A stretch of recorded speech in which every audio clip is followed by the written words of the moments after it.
There's nothing like it. The sound of the mighty modified. The NASCAR Whelen Modified Tour set to go. The green is out. He spins the tires and we're racing. Very fast, very intense laps. A little bit of a stutter step there. They come together. There's a number of 10 to 13 different drivers that can easily win this race. Trouble turn 4. Drifts up just a bit. Into the outside wall, but he takes the checkered flag. Whelen Modified Tour set to battle.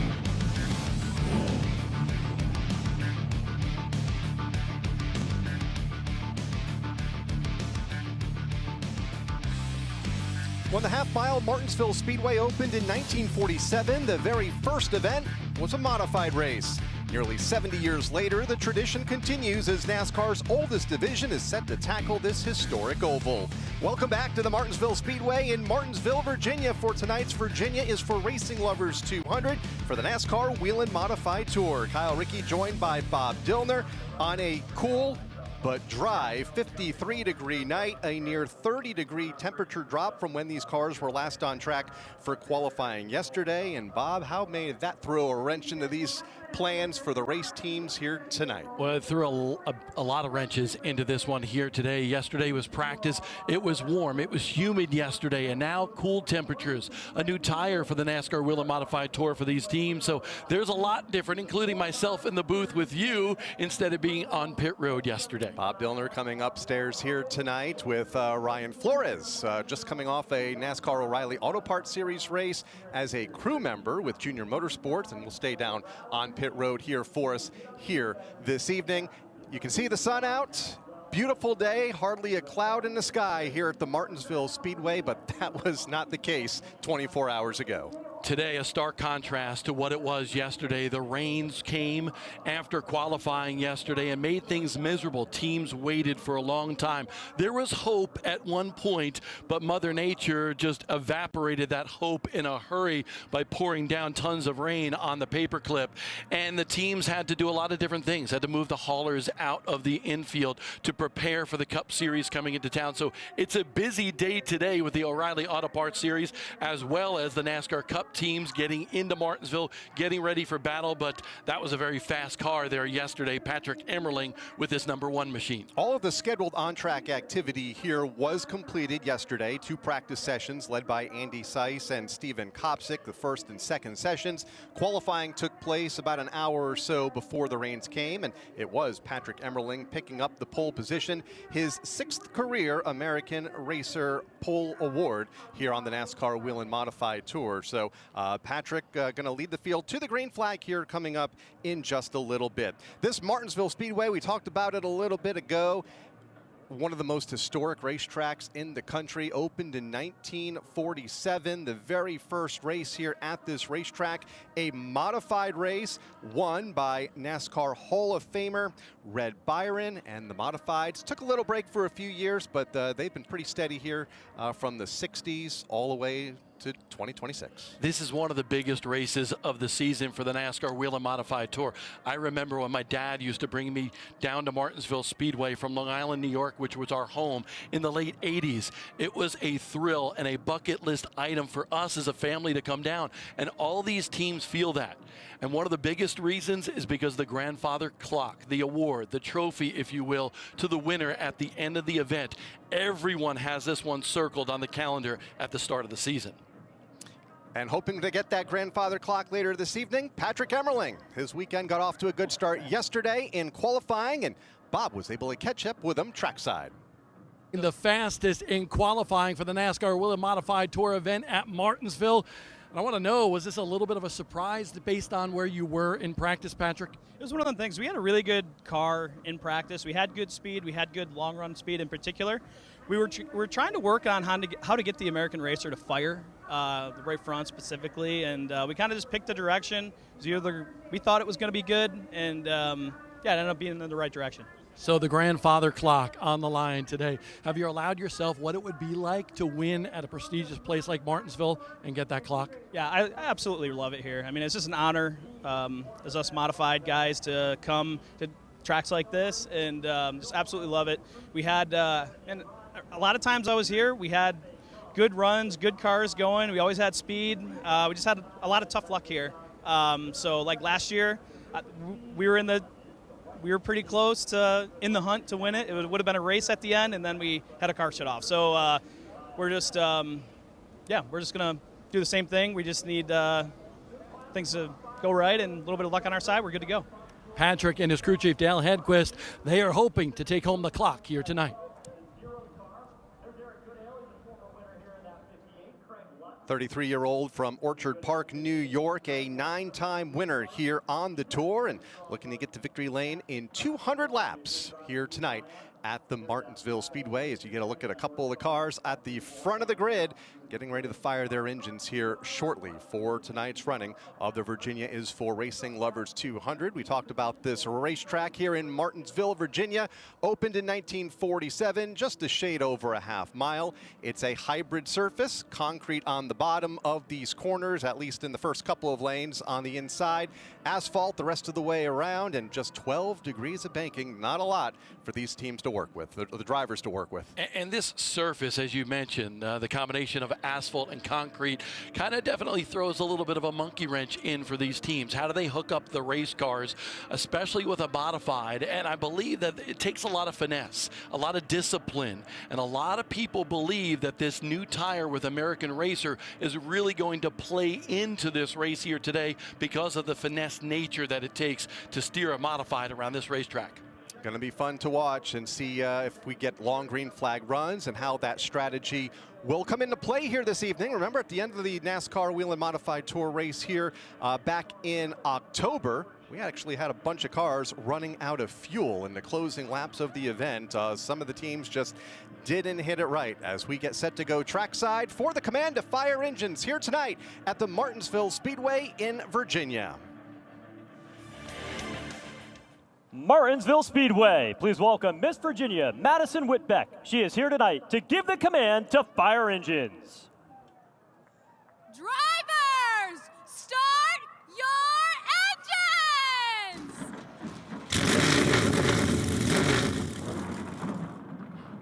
engines! 31 cars come to life on pit road. Pace and parade laps and the green flag coming up from the Martinsville Speedway here in Virginia. It is race 2 of the NASCAR Whelen Modified Tour season, and it's coming up next here on Flow Racing. It's been a staple in the law enforcement community for so many years that why would you go anywhere else? We can enhance lighting and enhance our sirens, faster, more aggressive flash patterns, and more aggressive siren tones to get better attention at intersections. When we get newer cars, the Whelen products, they get, more and more advanced. It supports Whelen's mission as a whole to protect those who protect us.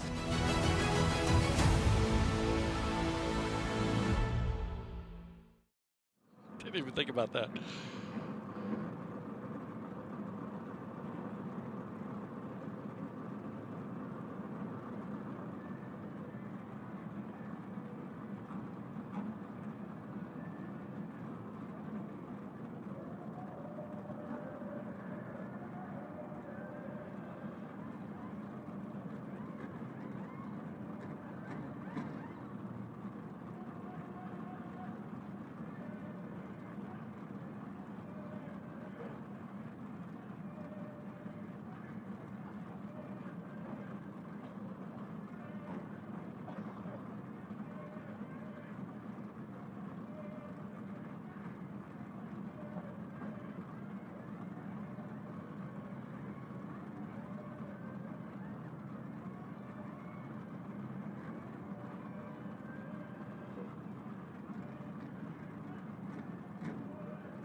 Back at Martinsville Speedway, field continuing to idle down on the pit lane, and in just a moment they will be rolling for the first of several parade and pace laps before we go under the green flag. Better late than never here tonight at the Martinsville Speedway for the NASCAR Whelen Modified Tour, as it has been a while since they have been in action.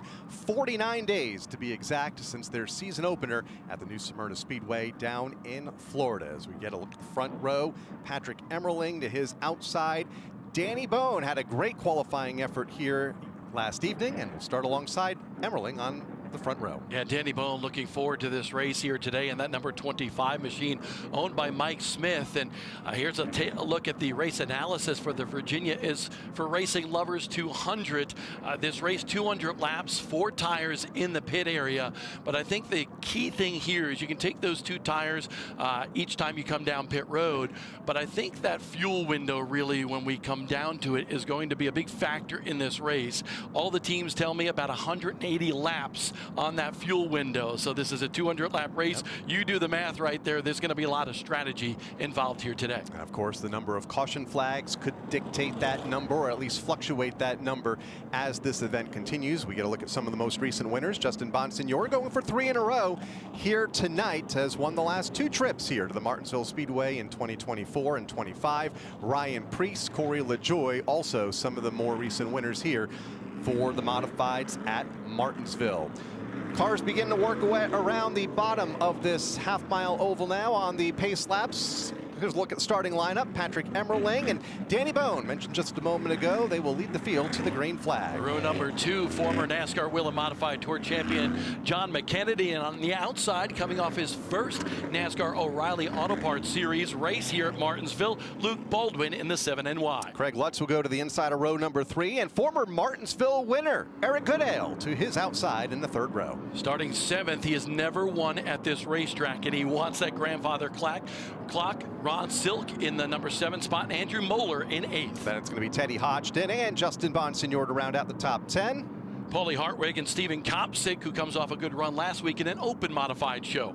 Hardwick making his debut here tonight. Those are the first 6 rows. Further back, Andy Seiss and Ryan Newman in row 7. And Matt Hirschman, best average finish among active drivers at Martinsville, line up on the inside of row 8 with Timmy Salamito in the 66 and 16. Tyler Ripkema, coming off a good run at New Smyrna, will start to the inside of the 9th row, and then to his outside, Trevor Catalano. Andrew Krause will line up on the inside of row number 10. Kyle Bonsignore, who has won races on the NASCAR Whelen Modified Tour way back in 20th to start this one. Tommy Catalano and Austin Beers, who won the championship here back in October, will start deep here today. Jimmy Zacharias, 3rd generation race car driver out of the Zacharias family, and Michael Christopher Jr. in the 31, hoping to have a good run here today at Martinsville. That's the front 24 as the field comes across the start-finish line. Luke Fleming, Ken Hagee in row 13. Yeah, Dave Sapienza not going to be in the starting lineup here today. Jeremy Gerstner in the 55. And then how about Jack Baldwin, another Baldwin, that's Luke Baldwin's brother, in the number 38 with Stokes shoes on the side of that race car. And Corey Plummer and John Michael Chanette to round out our starters here for the Virginia is for Racing Lovers 200. A lot of big names deep in the field, and we're going to be watching some of them hopefully make their way to the front, including Austin Beers.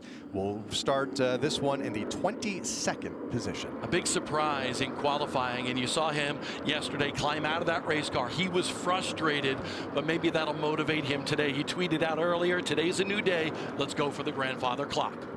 Good crowd on hand here tonight at the Martinsville Speedway. They begin to come to their feet here in the grandstands on the front stretch. Part of a doubleheader for the folks here in Martinsville following the O'Reilly Auto Part race. An unexpected doubleheader after Mother Nature pushed this NASCAR Whelen Modified Tour race to this evening. Pace truck on the pit lane. Here comes the field off of turn number 4. Patrick Emmerling, Danny Bone bring the field down. Columns at 2. Green flag is out. We're underway. Bone topside, Emmerling to the bottom as everybody races to turn 2 for the first time. Danny Bone with a lot of momentum on the outside, but I believe that things are going to pan out for Patrick Emmerling off of turn number 4. A lot of side-by-side racing now, including Luke Baldwin on the outside of John McKennedy for that 3rd spot. Top 2 get strung out. Emmerling and Bone. The racing is now side-by-side for 3rd as they started the event a lap and a half ago. McKennedy and Baldwin get into each other a bit. Baldwin out of shape. He saves the car. They stack up behind him, including Ron Silk and Eric Goodale. Looks to gain a spot now on McKennedy as Baldwin takes 3rd. And I look at another driver starting to make his way into the mix here. That potent number 51 car of Justin Bonsignore did not qualify as well as he had hoped back in the 10th spot. But this guy knows how to wheel a machine around Martinsville. He has led a bunch of laps here over the last couple of laps, or last couple of races en route to those 2 back-to-back wins in 24 and 25, and right now settles into line in position number 4. Just does Justin Bonsignor, just behind Eric Goodale in the 3rd spot. Baldwin in 2nd. Patrick Emmerling already beginning to tiptoe away just a bit at the front of the field. You see the 58 of Eric Goodale, definitely not the right scenario for him yesterday in that first practice session. That rear end locked up on that race car. They had to put a new rear end in that machine, and he missed all of 2nd practice, but a good qualifying effort for him. Brought out the only red flag in practice yesterday for Goodale after stopping on the racetrack as we watch some of the action mid-pack. Tyler Ripkema among them in the 13th position. Just behind him, Andy Seiss, Timmy Salamito in the mix, Ryan Newman in the race tonight, and right in the thick of things here along with that 22 car of Kyle Bonsignor. Yeah, Salamito in that 66. He's got a new guy consulting for him here today, and that is Justin Link, who has been really strong in guiding a lot of race cars and setting them up for people in Southern modified racing, and he's helping out the Salamito family out of New York. Kyle Bonsignor to the inside of Ryan Newman in that 0, a brand new team here on the NASCAR Whelen Modified Tour. We'll talk more about that here in a bit, but had a tough time in qualifying yesterday. Glenn Stiers, the owner of that team and also the owner of Whelen Speedway up in Canada, and a boatload of different types of cars in different series across not only here in America, but also up in Canada. Indeed, and Ryan Newman's real excited about this opportunity with Glenn Stiers to run Martinsville, and a lot of work went into that race car to prepare it. It had been sitting, just sitting still in the shop for a long time, and Ryan Stone actually worked on that car with Ryan, as well as Steven Kopsick, who was over in the Carolinas this past week after running at South Boston last week with the Smart Series. Kopsick in this race here tonight as well. Looked good in both practice sessions yesterday, running among the top 10 in 8th right now as we watch Matt Hirschman in a battle for position mid-pack. That's Paulie Hartwick, the 3rd, just in front of him. Hartwick in his NASCAR Whelen Modified debut because he wasn't old enough 49 days ago at New Smyrna to compete.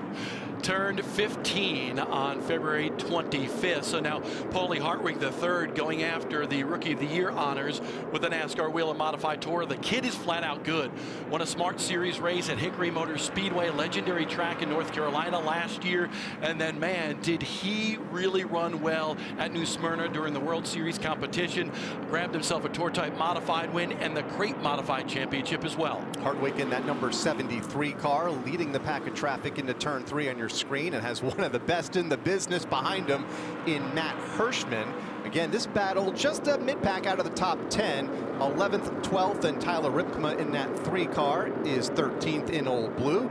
In fact, leading this pack, also a relatively newcomer to the NASCAR Whelen Modified Tour, former Stafford SK champion, and Andrew Moeller. Yeah, Andrew Moeller with 10 wins at Stafford Motor Speedway in Connecticut, and he's got this ride, I am told, full-time for the remainder of the season. So this Danny Watts racing machine has been around the modified ranks for a long time. It is a very strong ride, and I'm looking forward to seeing what Andrew Moeller can do behind the wheel of the 82. 6 prior starts here on the Whelen Modified Tour, but not since 2021. His best effort, a 16th at Stafford, right now running among the top 10. Still early in the race tonight. This battle from 10th on back. Patrick Emmerling has led all the laps thus far and continues to lead now by 1.1 seconds over Danny Bone in the 2nd spot. Luke Baldwin in 3rd as this battle continues for 10th. You know what's interesting about Paulie Hartwick? You see Matt Hirschman putting the bumper to him a little bit. Everybody biding their time right now, figuring out this new American Racer tire and what it's going to do during the race at Martinsville. But as far as Hartwick, we talked about winning that Tour Type Modified race down during Florida Speed Weeks at New Smyrna. I love his line in victory lane. Everybody else is going to go out and drink beer. I probably will have some apple juice after this win as a 14-year-old at that time. Turned 15 on February 21st. They get younger every year, Bob, and we get older every year. And a lot of talent right now in that number 73 car. There's Ryan Newman in the 0. trying to fend off Kyle Bonsignor in the 22. This is 17th and 18th on Speedway. Newman made the pass a lap ago on Kyle Bonsignor to take that position. Andrew Kraus in the 24, just behind them, along with Tommy Catalano in the 54. But you're right, everybody just has kind of settled in line around this half-mile oval, just wanting to get some laps under their belts. And I think everybody is trying to figure out when they're going to come down pit road. We're nearing the fuel window. Everybody said we have to get at least 20 laps underneath our belts to have a caution come out and feel confident that they can make it the rest of the way on the fuel window. Well, we're about 1 lap shy of that right now, and I think you're going to see, if you have a caution early here, you're going to see a lot of people on pit road. Ryan Flores on the pit lane for us here tonight, as we mentioned a little bit earlier, fresh off a top 10 effort in the NASCAR O'Reilly Auto Parts Series as he was crewing for Junior Motorsports. And we'll hear from Ryan in just a little bit as Kyle Bonsignor has his hands full right now with Andrew Kraus in the 24. It's the best battle mid-pack. Kraus reeling him now within a car length. And I look a little bit further back. I was watching Austin Beers as well as we take a look at Ron Silk and Steven Kopsick. Ron Silk has never won at Martinsville in 9 tries. And that's something that's in the back of that 2-time NASCAR Whelen Modified Tour champion's mind. This team very strong. Hartwig now losing a couple of spots right there. Here comes Tyler Ripkema to the inside of the 73. Yeah, Hirschman got to the inside, Ripkema to the bottom. Timmy Salamito goes to the inside off of turn number 2 in that number 66 car. So Hartwick will fall back to the 14th position and jam that car in line just in between Salamito and Andy Seiss, who is lined up behind him, and then Seiss has several behind him as well. So Hartwick trying to minimize the damage right now. Andy Seiss and his family in that number 70 machine, they're the epitome of what modified racing is about. There's a lot of diehards here. A person like Andrew Kraus just loves modified. Stephen Reed, you know, his crew chief, has been around modifieds forever, and that's what the modified family is all about. We grew up around it, so did a lot of these people as well, and they love modified racing. But you know what they love more? Coming to Martinsville, not only to have the hot dogs, but to enjoy what has been such a tradition for a long time. And that's why there were over 30 cars on hand trying to qualify for this race yesterday. 31 starting, and so far clean and green in the first 25 laps. Catalano to the inside of Bonsignor for a spot in the back half of the top 20. That's 19th and 20th. Tommy Catalano and Kyle Bonsignor shuffled up to that outside lane. Austin Beers has not made a whole lot of headway in the race. Car 64 for Austin, the defending champion, having a tough time getting through traffic right now. It's interesting to watch Austin Beers, and Martinsville is a tough place to pass. You got to get to that inside line. You got to get a run up off the corner like he's trying to do on Kyle Bonsignor right here. But the interesting thing for Austin Beers, think about that top 10 streak that he has going right now. 31 consecutive races.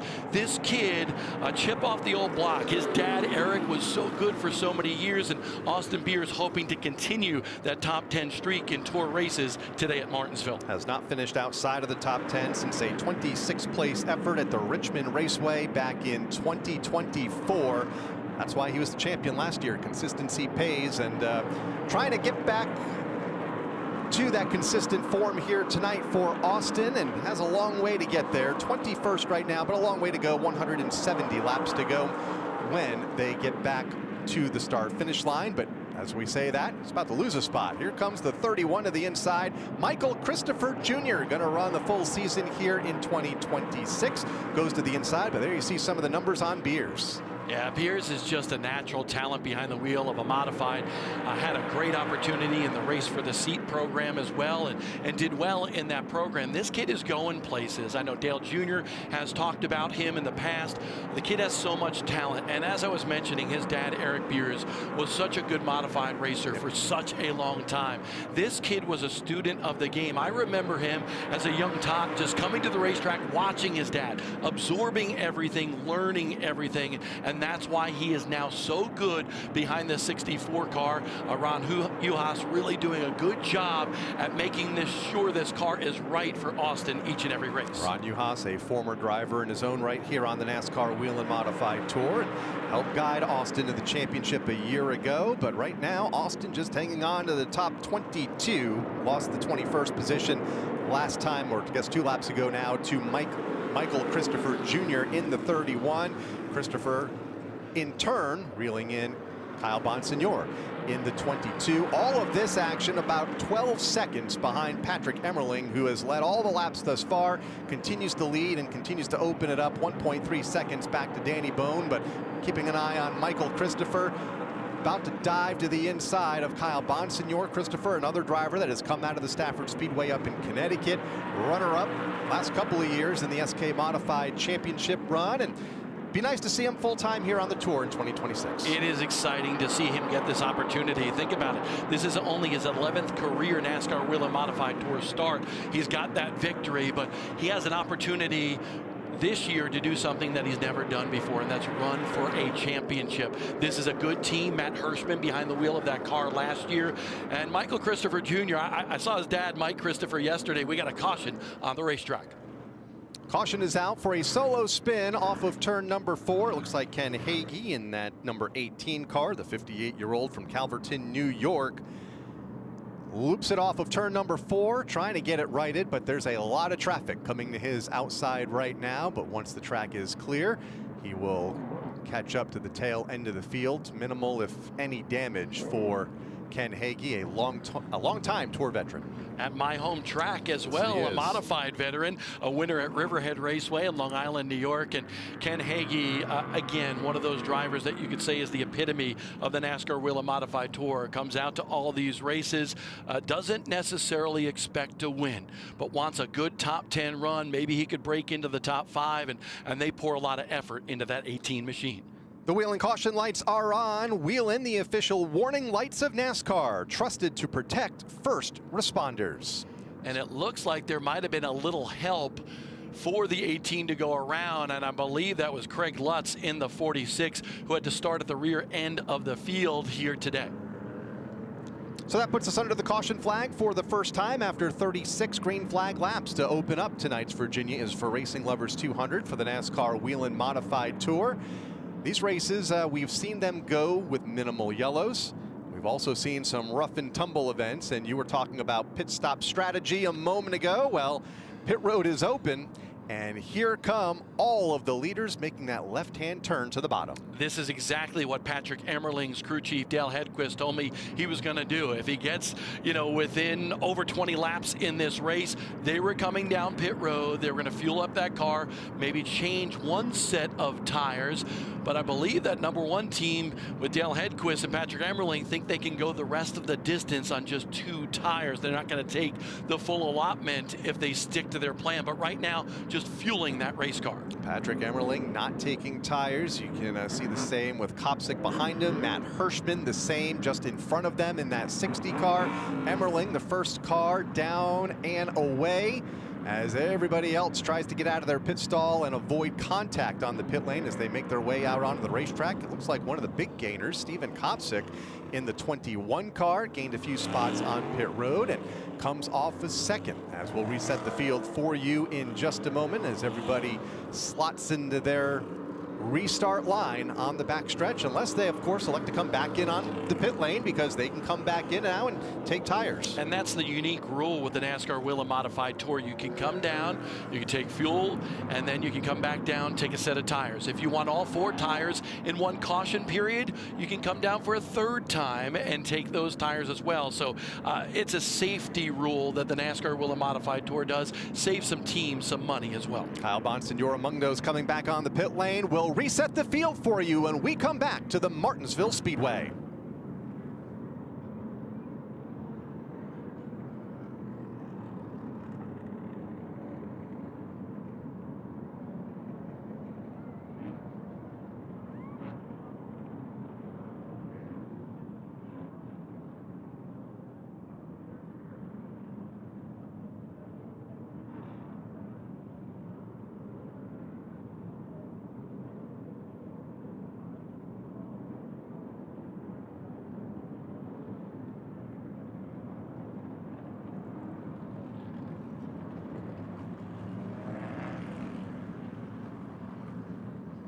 40 laps complete here at the Martinsville Speedway, and under the caution flag for the first time in this event after a spin by Ken Hagee off of turn number 4 put us under the yellow. A clean start. Everybody has come to the pit lane. Patrick Emmerling first on, first off, but they've mixed things up a bit from second on back. Yeah, it's going to be interesting. You see Steven Kopsick now in that 21 machine right behind Patrick Emmerling, Luke Baldwin in the 7NY, and then there's that number 51 back there going for 3 grandfather clocks in a row. That is Justin Bonsignor, 4-time NASCAR Whelen Modified Tour champ, second winningest driver ever in the NASCAR Whelen Modified Tour. The kid is just flat out good. I remember watching him run go-karts, you know, around Long Island and all over the country. And this kid comes from a very racing family. And I love what he's been able to do. He's been one of those student of the games as well. And he just loves running a NASCAR Whelen Modified Tour vehicle. And has found so much success over the last couple of decades behind the wheel. 4-time champion, a 30-time winner, and so much of that success has come here at the Martinsville Speedway. Won the pole and secured the win in both of the last 2 races, led a combined 258 of the 406 laps run. And if he wins today, he'll be part of the history books as the only 3-time winner in this series at this racetrack. It's interesting, and I will say that he wouldn't be the only modified guy to win 3 races in a row. Richie Evans did that back in the late 70s and early 80s, but it wasn't the NASCAR Whelen Modified Tour. So just want to recognize the king of NASCAR modified racing as well, Richie Evans. But this 51, man, he's got a chance to really do special things in the next couple of years with this tour. As the field gets the 1 to go signal here on the front straightaway, field beginning to double up into their rows of 2. Interesting to see what Steven Kopsick can do now with Patrick Emmerling. I feel like, and you were at the racetrack yesterday, both practice sessions, he was right up there in the top 5. He was very fast, very disappointed with his 12th place qualifying effort yesterday. He feels like he's got a very good race car. You're going to see Steven Kopsick challenge Emmerling on this start. But the key is, as we all know, the inside groove is the place to be when they get down to the corners. He's been close to winning a couple of times. His best career effort here on the tour, second twice, both last year. Kopsick to the outside, closest to the front of the field as he has been all night, with Emmerling, who's led all the laps thus far, on the bottom. Green flag back out. We are back underway here at the Martinsville Speedway, and again the inside lane with the advantage. Emmerling to the point. Baldwin now to challenge Kopsick for position number 2. Definitely an advantage on the inside. Contact between Baldwin and Kopsick there, but there was also a contact between Emmerling, tire contact between the 1 and Kopsick's 21, and that kind of shoved Kopsick up about a half a groove and allowed Emmerling to pull away. Trying to get back to the bottom is Kopsick, and Baldwin comes to the inside. That's Luke Baldwin in the 7 to the bottom, and will take the spot away. And Ron Silk trying to climb out of a fairly deep hole after an incident early in the race at the New Smyrna Speedway to start the year. Finished last, 32nd, about as deep in the points as you can get. Has a long way to go to the top, but all season to get there. 15 more events, and always a factor running in the 3rd spot, or make that the 4th right now for Ron Silk. Just in front of these ongoing battles for position, there's Teddy Hodgson to the inside of Eric Goodale. Timmy Salamito in the 66 getting bounced around just a bit off of turn 2. And you see how quickly Timmy Salamito in the 66 comes down the racetrack. Once he was clear behind Teddy Hodgson, everybody knows you want to be on that bottom groove, even though Eric Goodale is making a good run on the outside of Salamito in the number 58. And by the way, we're running springtime NASCAR Whelen Modified Tour racing here at the Paperclip. First time since 2021, and guess who won there? Eric Goodale. Absolutely. One of 3 former winners here at the Martinsville Speedway in this race here tonight, and Goodale stuck up in that outside lane right now and trying to get to the bottom, or is he? We'll find out here. Here comes Kraus to the inside in the 24. Goodale in 12th, Kraus in 13th. Paulie Hardwick, car number 73, just outside of the top 10. And looking to gain ground on Kraus as we get a look at the front of the field. Battle for second, hot and heavy. Kopsick on the rebound. A little contact there with Baldwin off turn 2.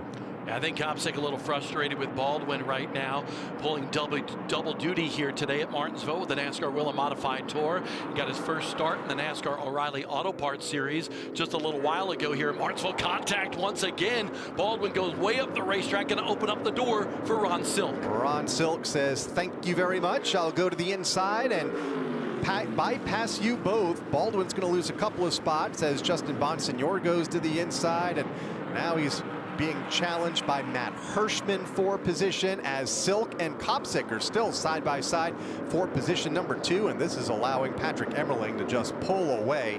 Full 1.5 second advantage right now at the point as we continue to watch second, third, and fourth.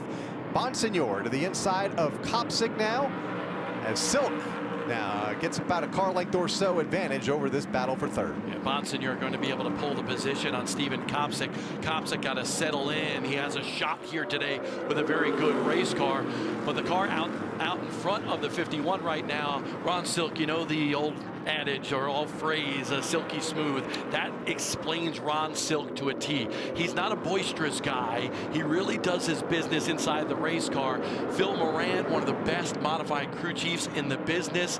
He and Ron Silk have been a magical combination. And they haven't won this race here at Martinsville, but he is very serious about winning here. And that thing that happened that you mentioned at New Smyrna, where he was out early, not a good finish for Ron Silk, coming back to the tour this year, going after a championship. Right now, their focus is on one thing, winning races, and that could spell trouble for the rest of the competition. And winning races will ultimately put you back in the championship talk when we get toward the tail end of the season at the Thompson Speedway Motorsports Park in October as the championship race returns to that historic facility for the first time in a number of years this season.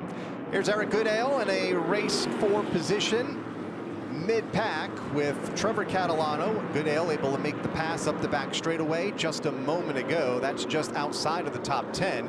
Goodale in 11th, Trevor Catalano in 12th, Andrew Kraus in the mix in the 24 car, Hartwick in the 73, and Austin Beers slowly but surely beginning to make his way to the front, currently in the 15th spot for Austin as Patrick Emmerling brings the field off of turn number 2. The dominant force here tonight started on the pole and has led all of the laps thus far, 57 of them. What was 1.3 seconds just a couple of laps ago is now pulled to 1.8 over now Ron Silk in second, but he gained a lot of ground as they raced hot and heavy for the runner-up spot a few laps back. Indeed, and it'll be interesting to see how hard everybody pushes it, because you have to expect a caution or 2 or 3 here throughout the rest of this race at Martinsville. But Ron Silk, we mentioned it earlier, Andrew Kraus slowing on the racetrack on the backstretch, and that could bring out the caution. Indeed, I believe it will here momentarily as he looks not to be under power. He's looking to coast that car back to the pit area for Andrew, who is just outside of the top 10 in those that big pack of traffic that we were watching a lap or so ago. May have caught the outside wall, gets the car behind the backstretch wall pointed toward what is the NASCAR Cup Series garage this weekend at Martinsville. We stay under the green flag as Patrick Emmerling comes off of turn number 4 and continues the lead, and about a half a lap behind him. This battle for position up the back straightaway. Saw Goodale go by, Catalano, Hardwick, Beers. There's Michael Christopher Jr. under fire right now from Tommy Catalano. And now there's contact, and around goes Christopher in turn 1. And that was just a little contact from the right front of Catalano to Michael Christopher Jr. And I'm sure Christopher not going to be happy inside that race car right now. He gets it spun around, but an unfortunate incident for the driver of the 31. Christopher, a former winner on this tour at the Jennerstown Speedway 4 years ago in 2022, has never run the tour full-time until this season, just 10 starts coming into today for Michael, who gets that car righted and will catch up to the tail end of the field. Got a chance to speak to his dad yesterday, Mike, and that must have been fun. He's intense for sure. Here's a look at the replay, and see Catalano just drive down in there. Hard to tell what exactly happened. Just two guys racing for similar real estate in turn number one. But you talk about Mike Christopher. He's always been tenacious behind the wheel. Both Christopher brothers were with Teddy as well, and Mike is just so into his kid right now, and he wants to see Michael succeed here in the NASCAR Whelen Modified Tour and do something certainly that TC did. TC was so important to modified racing for so many years, and we certainly miss Teddy Christopher, but Michael Christopher carrying on that family tradition. I get to see Mike Christopher every week at Stafford, and every week I get a big smile and an earful, and a great guy to talk to each and every week. Good to see Michael here on the tour full time as pit road is open and pit stops are underway, and for the second time tonight for many of these teams, they head to the pit lane. I expect some tire changes here, as we saw for the most part fuel only a few laps ago. Indeed, a couple people took tires, but Patrick Emmerling certainly fuel only, so they'll change the right side tires, I would expect, on this pit stop. Ron Silk is in his pit stall right now, and that team going to work on that race car. And other than maybe a tire pressure change, it appears to be no other changes for Ron Silk and that team. Tyler Haight, just a great job. Phil Moran on that team. Emmerling is away, and look at Moeller as well, getting a pretty good pit stop with that 82 machine. Andrew Moeller just behind Ron Silk, exiting the pit lane. There's the 46 of Craig Lutz, down and away. He will exit pit road as well here, as just about everybody taking tires, but not everybody came to pit road. So for the first time tonight, some new faces toward the front, and it's not going to be Patrick Emmerling who's going to be mid-pack. This is where it gets interesting, because you're going to have comers and goers. The guys with the new tires certainly going to be charging hard, and we'll see if with these new American racers, the guys that didn't come down pit road, whether they can hold on and be steady, because we understand it's a very consistent tire. Ryan Flores with us here tonight on the pit lane. I know pit road, Ryan, has been busy these last couple laps. What do you have down on the pit lane in the infield? Oh, it's been busy all day long. There's like 10 pounds of stuff stuffed in a 5-pound bag here in Martinsville. The Cup cars, the O'Reilly cars, and the modifieds, and nothing has gone out. So it's been a lot to get around and talk to everybody, but really just trying to listen to what these tires are doing and what these teams are planning on doing. We saw everybody take fuel. We saw the 25 car take rears. But some guys are talking about doing 3, some guys are talking about doing 2. They don't know if they're going to use their full allotment of 4. So we'll see how it all works out. But talking to Eric Beers, Austin's dad, he says that these tires tend to not really wear, but heat cycle out. So we'll see who plays it right tonight. All right, thank you very much, Ryan, down on the pit lane. And now a developing story for Patrick Emmerling, who is shown 9th on the leaderboard, but that's about to change, Bob. Commitment line violation upon entry into the pit lane, and now we have a tire that has come off of one car, bouncing down the back straightaway. And it looks like it might be the right rear on Paulie Hartwig III's machine. So that team, something happening when he came down pit road, quite possibly, maybe not getting the lug nuts tight enough. I'm not sure, obviously, but that's what you would think after a round of pit stops here. And now Paulie Hartwig III, battling for the Rookie of the Year honors with the NASCAR Whelen Modified Tour, tries to get going. You see the sparks coming out from the back of the end of that race car. He obviously is missing that right rear tire. And the tire nearly clipped the pace truck off of turn 2 when it came off, and got our attention up here in the tower, and the car stopped on the back straightaway, and you can see him working his way down to the pit lane. Not a good debut for Paulie Hartwig III as he makes his way to his pit stall. -1 tire for Paulie. So a lot happening here. Again, to recap, Patrick Emmerling will go to the rear of the field after leading so many laps early in this event due to a commitment line violation. And Paulie Hartwig on pit road now, Ryan Flores. Yeah, I talked to Paul Hartwig Jr., his father, and crew chief Bobby Geiger earlier today, and the thing that they were most concerned about, they weren't really concerned about Paulie's driving. He's got a lot of driving on dirt, asphalt, and especially in these modifieds, but they were worried about the live pit stops. They don't have to do this on the tours or the weekly racing they've been doing before. So you see that the NASCAR Modified Series, is the only regional series that has pit stops. So this is an added layer for this brand new team, and we'll see how they come back from it. But it looks like the wheel was not tight. The hub is still intact. We'll see how they handle this. And the rear end is certainly cattywampus on that number 73 right now, and that's what I had feared, because he dragged the components on this concrete and pavement around Martinsville Speedway coming to pit road, and I believe something is amiss in that rear end, because you saw it swinging left and right. That car is not aligned, so bad break for Paulie Hartwig III making his Tour debut today. He knew something was wrong immediately from pulling out of his pit stall a moment ago, and now has come to a stop on the pit lane. We'll need some assistance behind the wall as we get a look at it.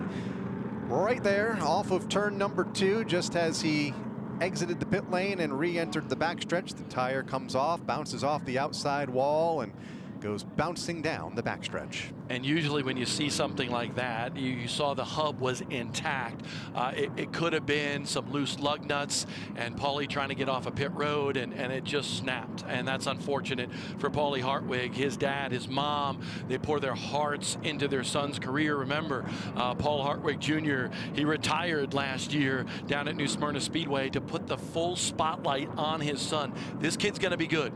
He's got so much talent behind the wheel, but this is going to be trouble for him here today at Martinsville. Trouble for Patrick Emmerling as well. We talked about the commitment violation onto the pit lane, and he will restart unofficially right now 23rd, as he will be one of the final cars on the lead lap. We'll get a look at the violation here, coming to the pit lane and caught that orange box just a bit upon entry with the right front tire, and that's the violation that's really going to put him in the hole here. Indeed, you got to be inside that marker right there, and that was key for Patrick Emmerling. You see he ran over it. Actually, I believe had the tire outside of it just a little bit as well. So Patrick Emmerling, his strategy now completely changes. Remember, he was going to take tires and stay out there, but who knows? Maybe he comes down to take those other 2 tires a little bit later on in this race. And the angle he was at trying to get to the pit lane, how hard is it to see the orange box from where he was and his approach to pit road? It's very difficult. Look at the air cleaner that you have right there. These cars are low, light, and left, very low to the ground. So that's a very difficult thing for Patrick to see. But at the same time, you got to wonder if maybe, you know, it was a last-minute decision for him to come down pit road. So we'll go back down to the pit lane now. Paulie Hartwig III, you see him on the hook. Let's go to his pit and Ryan Flores. Yeah, just got confirmation from crew chief Bobby Geiger that it was just a miscommunication down here on pit road. They did not have the right rear lug nuts. He said all the way run up, and they dropped the jack. So just some hiccups for this brand new team. This is their first year running the tour, and these are just new levels, new devils, they say. And when we talk about new levels, new devils, when you come to tracks like Martinsville, there are distinct lines, commitment lines, and that's what we saw happen with Patrick Emmerling there. And that's a little bit, that could be a case of being the leader and trying to fake guys out or not really knowing what you're going to do, or the guys behind you showing that they're pitting, so you try to counter and get down there late, or it could just be not knowing the rule of the racetrack. So some stuff that's a little different when you come to these Cup Companion weekends. There's a little bit more data, a little bit more lines on the racetrack, so a little bit different than our everyday Saturday night track. And right now, what I want to see is how this Hartwig team keeps their composure, because this is very important. Do not let the emotions get to yourself. Make sure that you take care of this 15-year-old kid with so much talent, Paulie Hartwig III. We know that this kid is going to be good. We know he's going to win races, but when you have something like that happen as someone who has owned a race team, it's hard to keep those emotions in check. Carson Lofton drove that 73 car back at the New Smyrna Speedway last month when Paulie Hartwig was still 14 and not eligible to run yet. And you can get a good look at Paulie now hanging onto that steering wheel, and unfortunately on the back of the hook, becoming one of the first cars out of this event here tonight. And will be fun to really watch him develop as a driver here as this tour heads north to a lot of the tracks where a lot of the regulars are really comfortable at, like a Thompson, going back to Stafford, Riverhead Raceway. See how Paulie mixes in with this bunch. all this kid knows is racing. And we were joking with him during the Florida Speed Weeks at New Smyrna, and we said, hey, Paulie, what do you think of the Olympics? And he goes, explain to me the Olympics thing again. I kind of know the idea, but explain it to me. And that's because he has lived, eat, and breathe racing. That's all that Hartwig family knows. All right, field getting the 1 to go signal, doubling up into the rows of 2. Steven Kopsick, Tyler Ripkema will make up the front row. Austin Beers, Matt Hirschman, Kyle Bonsignor, Tommy Catalano, Danny Bone, and Justin Bonsignor, the front 4 rows. Ron Silk into the top 10, along with Andrew Moeller. And again, we'll keep an eye on Patrick Emmerling, who will restart 23rd after leading so many laps in the first half of this event. But a restart or a commitment line violation upon entry into the pit lane will penalize that team, and the number 1 car will restart 23rd. Green flag back out from the starter stand. We are back underway here at the Martinsville Speedway as we close in on the halfway mark, 27 laps from now. And it's Steven Kopsick that gets the jump on the bottom. Tyler Ripkema clear in second and pulls Old Blue right to the inside. And remember, Old Blue finished second at New Smyrna at the season opener back in February. So a lot of the stealth bombers, if you will, the guys like Tyler Ripkema, Matt Hirschman in the 60, and Austin Beers now have their opportunity, their time to shine in the top 5. Fresh tires behind a lot of these leaders that have yet to take tires, so we'll see how that mixes things up as we go back down to Ryan Flores and an update on Danny Bone. Well, yeah, we saw Danny Bone pit from P2 earlier, and he was the first one to put rear tires on. I asked his crew chief, Terry Hall, I said, well, what was the strategy there? He said, well, we thought other guys were going to put tires on too. We didn't really know. Like we said, these guys usually run the Southern Tour down here. They don't have this option. They do brakes and do a right rear. So new levels, new devils, as we said, but this is going to be a good recognition of what's going to happen later in the race, because he is the first one on tires and he's made his way back to the top 10, but he has been mired back in the pack. And Danny Bone is a tough-nosed racer. He's ran in the NASCAR Truck Series. He's modifieds in the Northeast and down south. A third-generation racer as Ron Silk now goes to the inside of that 25. But he knows how to win. Won at Anderson Motor Speedway with the Smart Series earlier this year. But this is a special race because this is a Southern team, Southern-based team. And Danny Bone would like to put them in victory lane here today. A Southern-based team has not won this race, or I should say a Southern-based driver, since 1992 with Satch Worley. Bone, a former champion at Bowman Gray Stadium, so a lot of success down here in the South, and wanting to end that long streak dating back to 92 and Satch, and a Southern driver potentially getting the victory lane tonight, but it's a Northern driver right now in Steven Kopsick at the front of the field. There's Matt Hirschman, the number 60, mid-pack, actually not mid-pack, running third right now up the backstretch, but well behind the top 2. Hirschman and Kyle Bonsignor, third and fourth. Justin Bonsignor in the 51, Danny Bone in the 25, just behind them. If they, for the most part, singled out toward the front of the field behind the 21 of Kopsick. I like what I see right now out of that 22 machine, even though there was a little bobble right there, and Ron Silk is going to try to pounce with those fresher tires. Bonsignor's car doesn't look evil like it did early in the race. He was all over the racetrack. Whatever they did on the pit stop has dialed in that 22, and now he's even able to keep the 16 at bay, at least for now, with those older tires. Kyle Bonsignor, a 3-time winner on the tour, including last year at the White Mountain Motorsports Park.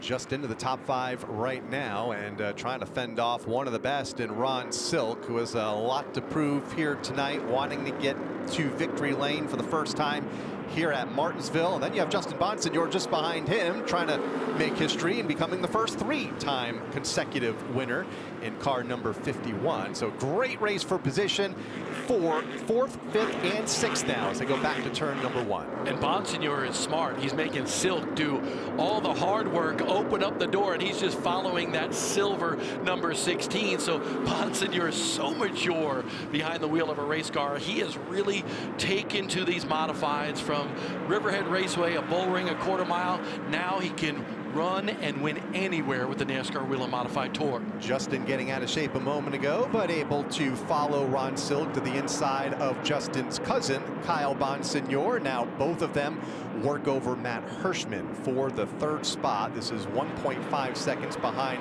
race leader Steven Kopsick. Tyler Ripkema in the second spot in Old Blue, number 3.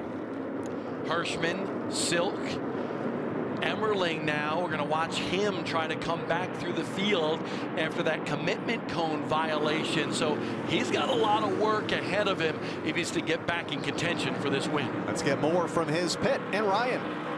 Yeah, I spoke to crew chief Dale Hedquist just now, and he said that they were expecting everybody behind them to pit. When they didn't, it caught Patrick off guard. So he was looking in the mirror, missed his mark, and ended up pitting anyway. They put two rear tires on this car. They're up 7 positions, so we'll see where this one works out for the guy that had a stronghold on this race from the beginning. Trying to make his way back up through the field, car number 1. In the 14th position, gained a lot of ground, restarted in 23rd for Patrick Emmerling, and now is on the back bumper of Ryan Newman as they go back to turn 3, and that is a full straightaway behind the lead duo.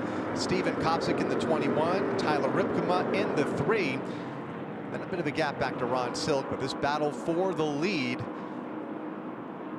is hot and heavy right now off of turn number 4. Kopsick has it. Here comes Ripkema. Dives to the inside going into turn number 1. Doesn't have the momentum, and now there's contact. Contact with the tire, the right front of the 3 machine. Hopefully that wasn't severe enough contact to affect that race car, but he definitely got into Kopsick. But it's so good to see Ripkema and Old Blue run this well for the 2nd straight race. This team has run well at this racetrack for decades and decades. A team that has amassed over 300 wins. Won the 1968 Dogwood 300 here with Bug Stevens. Just one of many wins at this racetrack for this race team, looking for potentially another one here tonight. It's been good to see the Bowler family hang with this tour for so many decades, even before the tour was the tour in 1985. And they've always been so much fun to watch. You've seen it time and time again in the pits. Old school approach to modified racing as opposed to some of these other teams. Kopsick now getting a little bit of an advantage over that 3 car. I don't know if Tyler Ripkema is trying to figure out if that right front after that contact is okay, but he's lost some ground to the 21, and Ripkema a pretty good shoe as well, you know, with so much success in the Race of Champions series as well as here on the tour. Should mention that NASCAR Cup Series driver Ryan Preece is also won here at Martinsville in that car. Ripkema giving it a good run here early tonight, but you're right, losing a little bit of ground to Steven Kopsick in the 2nd spot, now 0.7 of a second between the top 2. As we go back to pit road, hear from Ryan Flores in our race leaders pit.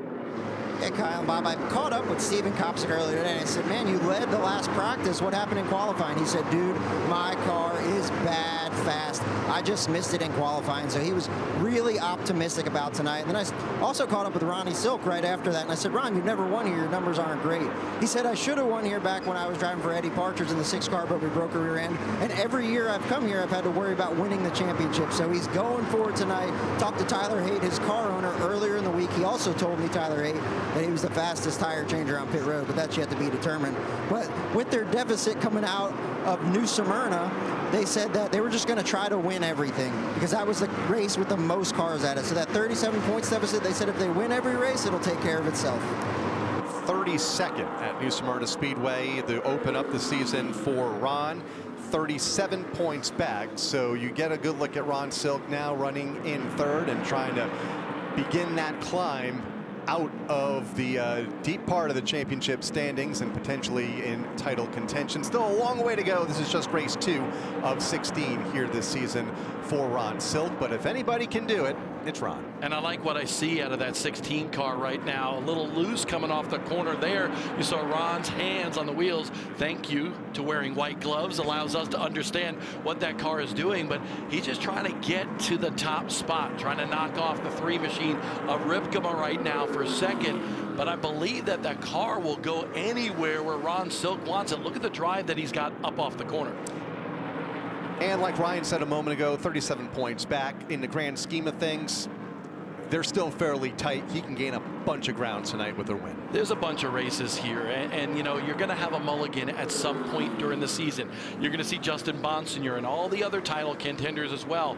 Now they can't maybe have another mulligan, and that's the key thing. They have to be consistent. They have to go after wins, and Phil Moran and Ron Silk know exactly what they're doing. Lots of racing still to go here this season for the NASCAR Whelen Modified Tour. This is just race number 2. They'll go to the Thompson Speedway Motorsports Park for the Icebreaker in a couple of weeks' time on April 12th.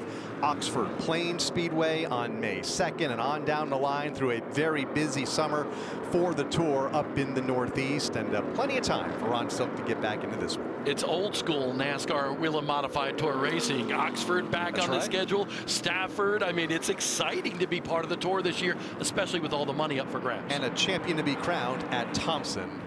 The third and final visit to that famed 5/8 mile high banked oval in northeastern Connecticut here in October. Still a long way to go between now and then, as we watch Ron Silk able to take second and pull away from Tyler Ripkema in third.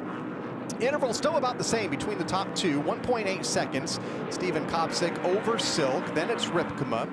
Further back, Baldwin, that's Luke Baldwin, to the inside of Kyle Bonsignor. 6th and 7th, and make that 8th with Danny Bone lurking right there in the 25 car.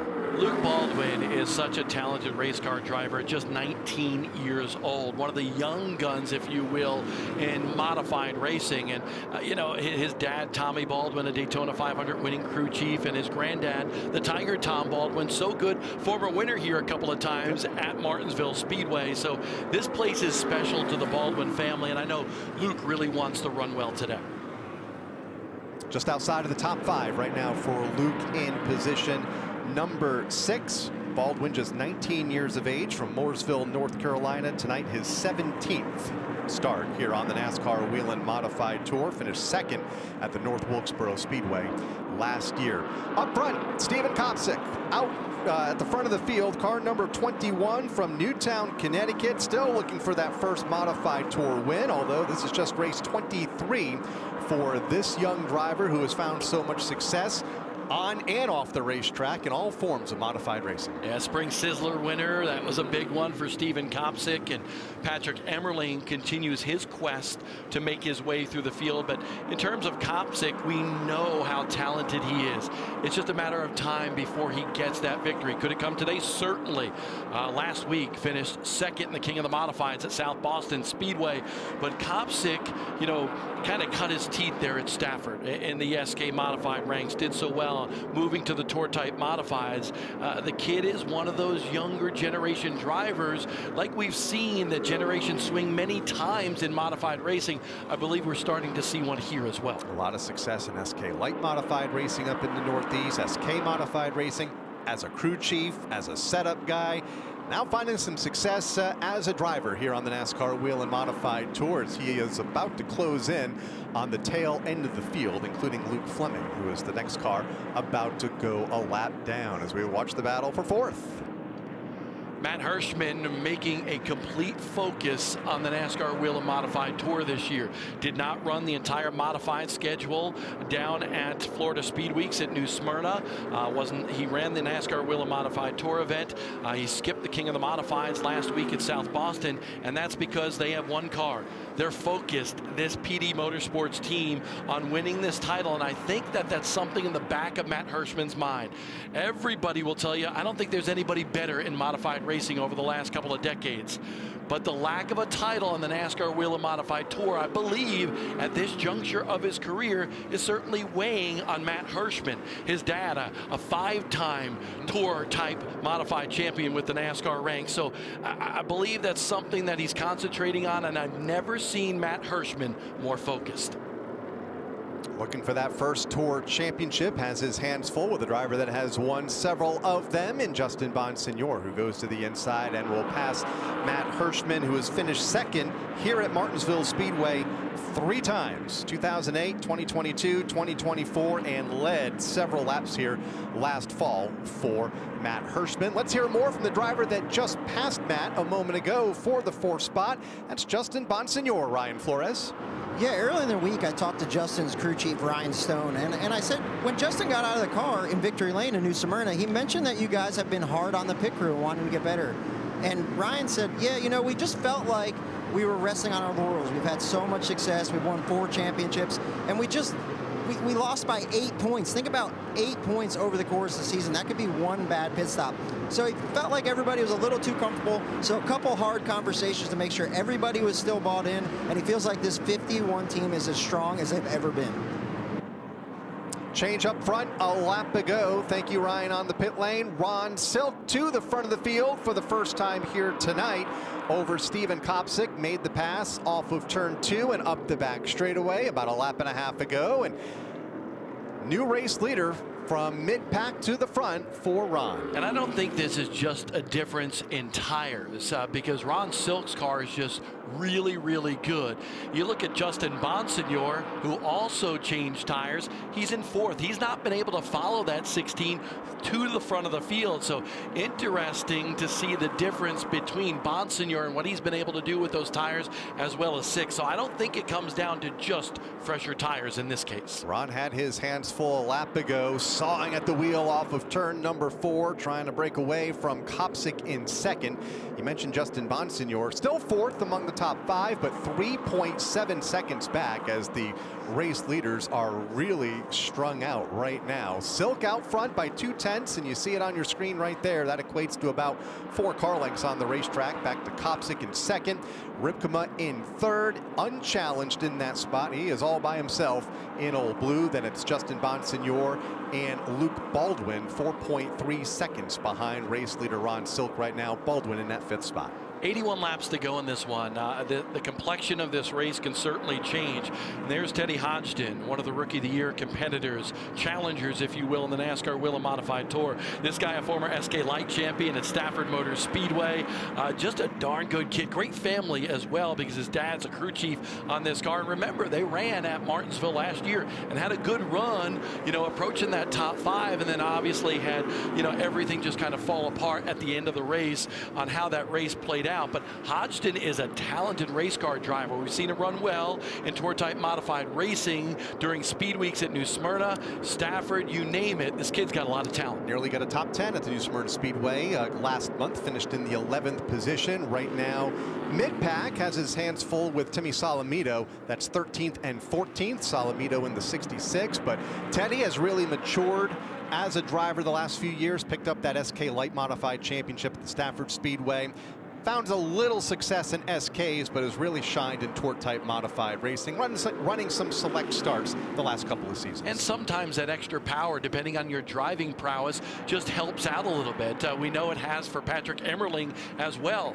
He is a Tour Type Modified driver. Success, 3 championships in the Race of Champions Modified Series. Coming over to the Tour, he's got all the victories. Now wants the championship as well, and he's starting to gain a lot of spots in this race. Emmerling up to 8th after that penalty, so this car is running well. Ryan Flores? Laps are winding down, though, and Patrick Emmerling tearing through the field, just ran the fastest lap of the race that last lap. But is he going to run out of time? That's what everybody's wondering down here. The strategies are so mixed up with only 75 laps to go and the field a little bit strung out. You can see the tension building down here on pit road. Dale Hedquist atop this pit box. Looks like he's ready to pull his hair out, but he knows he built a fast race car, and if they get the cautions fall their way, he'll be back in contention of this race. I think that's the key thing, Skip, in terms of Emmerling. He needs some cautions right now to close this gap. He's on the same tires as Silk and Bonsignor, so that's not going to be an advantage for him. So really, it's all about where the cautions are going to fall, and you got to expect there's going to be another 1, 2, or 3 in the closing 74 laps of this race. Green flag feel right now, though. 127 laps in. The Virginia is for Racing Lovers 200. Just 2 caution flags for 18 laps have slowed this event, both for minor incidents on the racetrack. Keeping an eye, though, on Patrick Emmerling. His climb to the front restarted 23rd. He is well into the top 10 right now, running in the 8th spot. But 7 seconds behind the car on your screen right now, and a boatload of lap traffic off of turn number 2. That is Ron Silk in the 16, and that traffic is Stephen Kopsick having to avoid Hagee in turn number 3, had to turn right, lost a lot of ground, but able to save that race car in the 21. That really allowed Silk to drive away. Stephen Kopsick having a great run in the 2nd spot. Skip, what do you know? Stephen Kopsick is one of those guys that has not put tires on yet. So I asked, hey, what's he battling with? And they said, we're just running our own race. We're going to let Silk go. We're going to worry about ourselves and our tire strategy. So just taking care of that car right now, as you saw him navigating traffic, they really had to take care of it to keep it out of the fence. But they're just worried about themselves, running their own race, taking care of their car right now. Kept it off the wall, but has a bit of a cushion back to Tyler Ripkema in 2nd, but it really allowed Ron Silk to pull away to a 1.2 second lead right now for Kopsick. I love that insight on what that team is thinking after getting passed by Ron Silk. They're just going to run their race right now. They know they have older tires, so let Ron Silk run away with this one. Maybe wait on a late race caution, maybe save enough tires that it kind of equals out in terms of the tire disparity, in terms of the amount of laps on that set of tires. And if we do get another caution, and obviously it depends when it falls, who comes to the pit lane, who stays out, and will there be enough laps left for them to use the fresh rubber and get back to the front of the field? Not a lot of yellow. Unlike what we have seen in years past here, this race has been under the green flag for a majority of the 133 laps run thus far. Just 67 laps to go. 2 brief yellows, and that's about it. And that's an astute observation in terms of when it's too late to take tires. And I believe if you get down to 50 laps to go or less with how these American Racer tires hold up, I really don't think you're going to see many people near the front of the field come down pit road. I would expect some of the people maybe from 6 on back, they'll take a shot, but I don't believe anybody in that top 5 will with under 50 to go. For more on tires and potential tire strategy over the next 66 laps, let's go back to pit road and Ryan.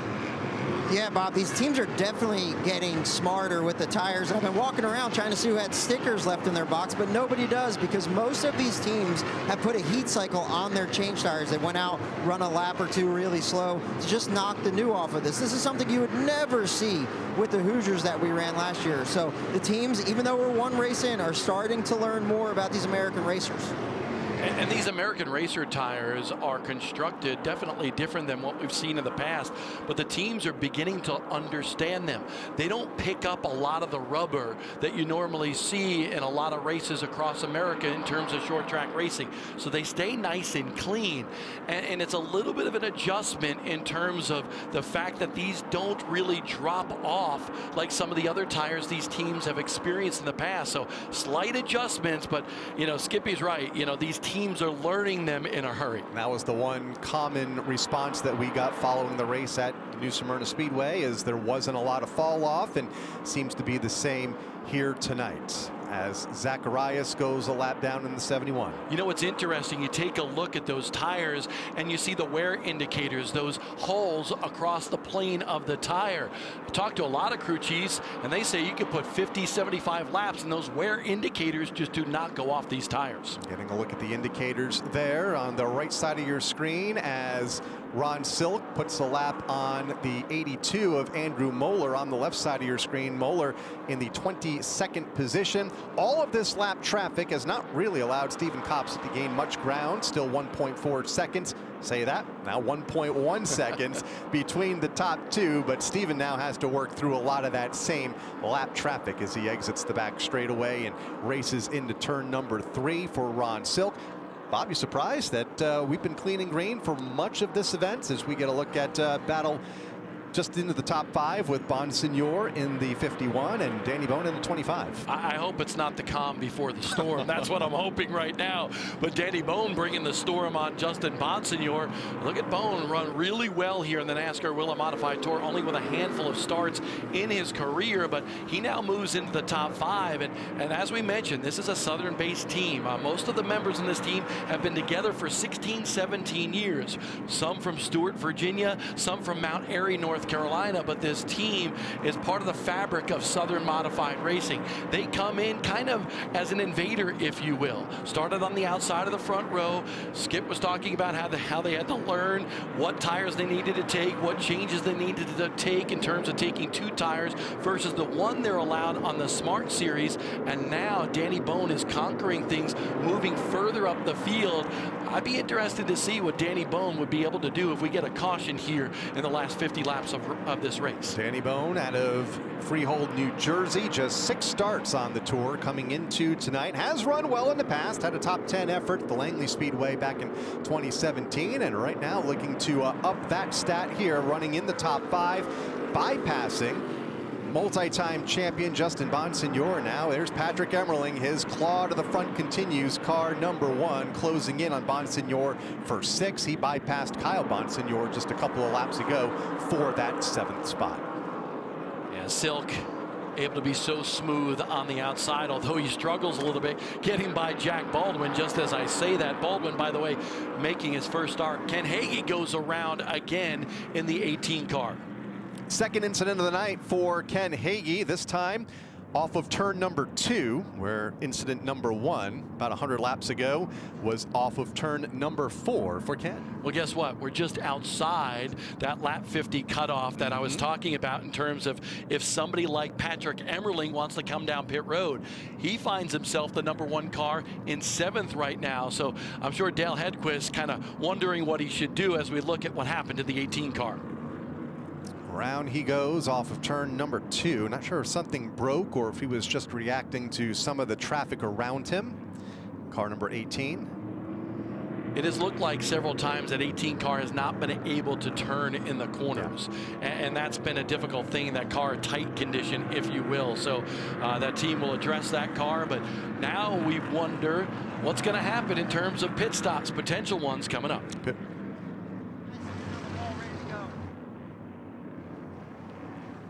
So pit road remains closed as Hagee makes his way onto the pit lane.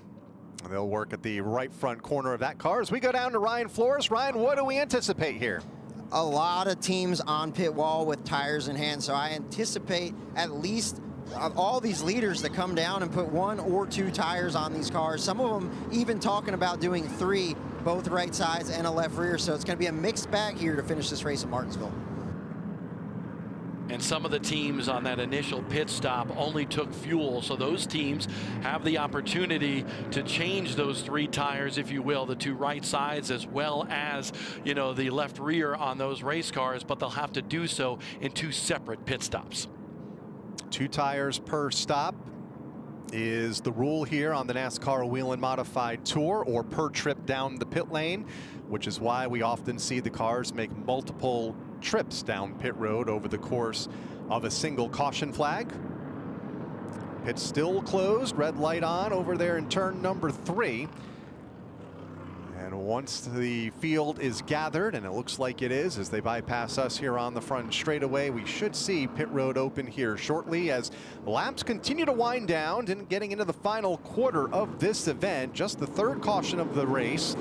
2 spins for Ken Hagee, and then an incident involving Michael Christopher Jr. when he got turned around in turn number 1. 50 laps to go when they hit the line. Pit road is open, green light is on, and here they come. Ron Silk leads everybody onto pit road. Nobody really looking to stay out, at least in the first 10, 15 race cars. So a lot of opportunity right now. If you're Ron Silk and Phil Moran, do you even make any changes? That cars look so good despite a little wiggle coming off a 4 on occasion. But Steven Kopsik, I believe this kind of plays right into his hand. He played the track position game. Can he get off pit road here well and have a chance to win this race? All the leaders are in. There is Ron Silk going around to the right rear. In fact, it looks like they're doing rears on that car, right and left rear.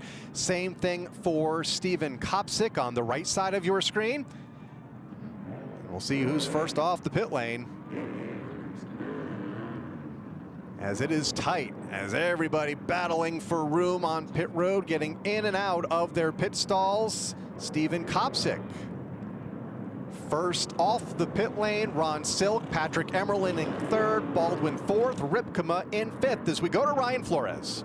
Cop6 team celebrates down here in pit stall. They're one of the most advantageous pit stalls here in Martinsville, and the way these modified teams pick pit stalls is by points, so it really gets congested down here near the first pit box. The 16 team was on the straightaway, so they had to turn out. It cost them a little bit of time, where the 21 here in pit stall 9 could just drive straight out of their box. Also a great pit stop, so we'll see what Copsic can do with the lead here. This will be interesting. Copsic, you got to expect he's going to be on the bottom groove here. You have Ron Silk that'll be on the outside. And you know, will Ron Silk be able to keep the momentum on the outside to challenge for this win? Or will he tuck behind him and look for a mistake out of that young driver behind the wheel of the 21? Which is Steven Copsic. Car number 21 has been out front for a lot of the second half of this night. Has looked good all weekend. Was one of the fastest cars in both practice sessions yesterday. He leads now with 48 laps to go in the Virginia is for Racing Lovers 200 here at Martinsville Speedway.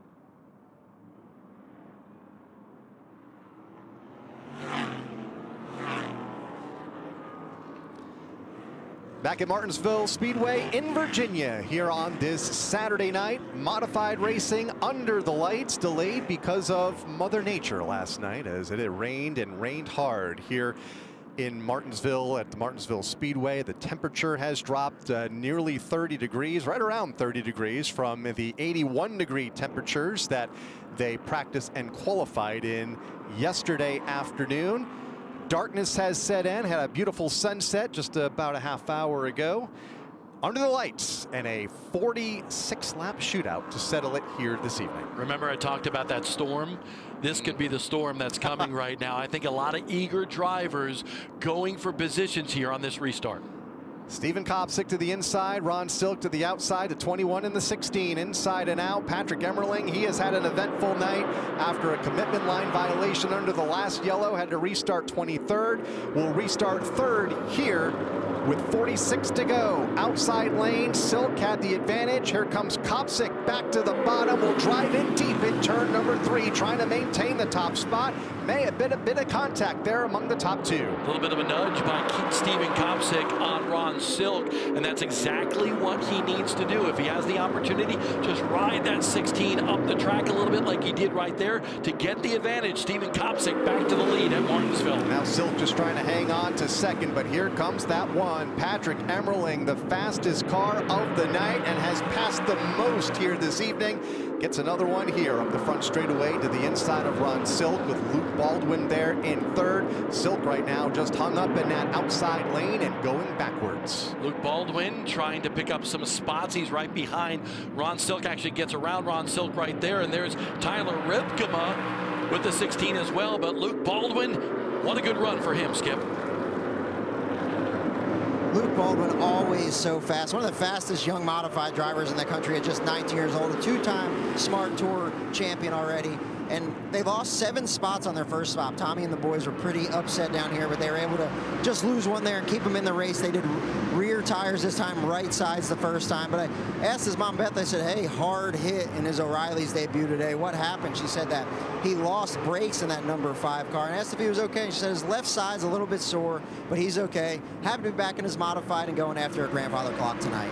That incident happening early in the NASCAR O'Reilly Auto Parts Series race here early this afternoon for Baldwin, who's running in position number 3 right now. There's that hit driving for Chris Hettinger earlier today, and a huge hit for Luke Baldwin.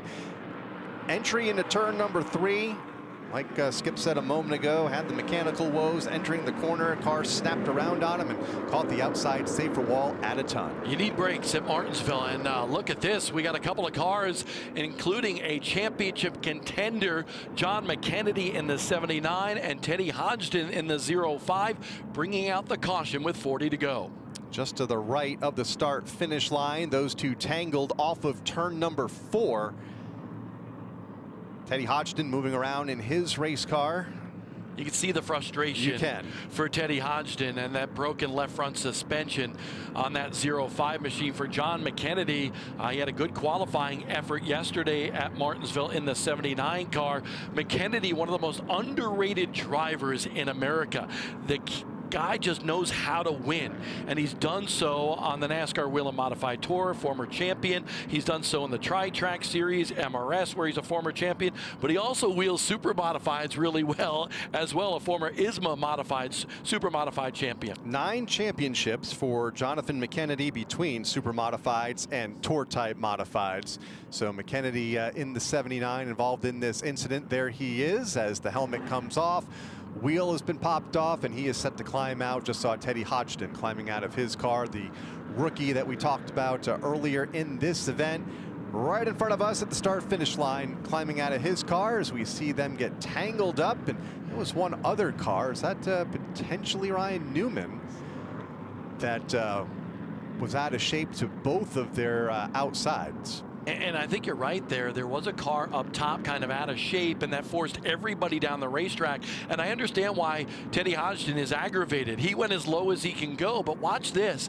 You see, actually, I believe it's Trevor Catalano, possibly, that was a little bit out of shape, and that forced McKennedy as well as Hodgson down the racetrack. Ryan, what do you got? Yeah, I just asked John's team what happened there, and he said he just got sandwiched. And with these modifieds and these open wheel cars, they have so much tire that when you hit tires, it's not like being in a fendered car where you just bounce off of each other. Sometimes they grab, sometimes it knocks the wheel out of your hand. So you don't really know which way you're going to go. It's all about placement.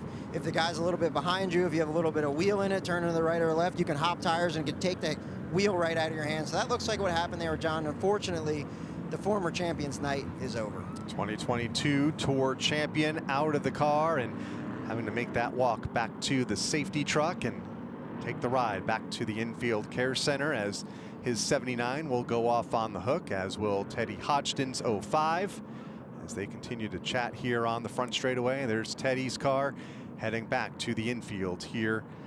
And unfortunately out of the event after an 11th place run just a couple of weeks ago at New Smyrna to start the season. I'm sure both of those drivers very frustrated right now, especially McKennedy, who is going to get that 79 car towed to the pit area. But McKennedy, if you think about his success, and you just mentioned a lot of it, he's only run, I was talking to him yesterday at Martinsville, only run the Tour 2 full-time seasons, a championship as well as a runner-up in his career. So he's got a great opportunity, as does Teddy Hodgson, and he's going to have some great finishes this year as well, just not today at Martinsville. And we'll take that ride back to the infield care center as cars on the pit lane include Ken Hagee, who's been involved in a couple of incidents here tonight. John Michael Chanette in the 8, just to the right of the start-finish line.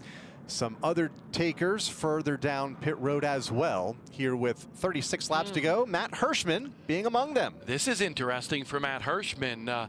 He was running 14th and maybe not happy with his race car, and he figured, you know, it's only a couple of laps after he came down pit road. Still enough time to make up some spots, running 14th at the time of this caution. So he's still got 35 to go. So typical Matt, he is meticulous in his approach to not only his race craft, but also the setups and how that car feels. Comes down pit road, takes this opportunity to try to fix that race car to his liking. At a 12th place effort at New Smyrna for Matt Hirschman. Will have a long way to go to get back toward the top 10 here tonight. Currently in the 18th position is Matt Hirschman after making a pit stop with 35 laps to go here at Martinsville Speedway. Steven Kopsick continues to lead.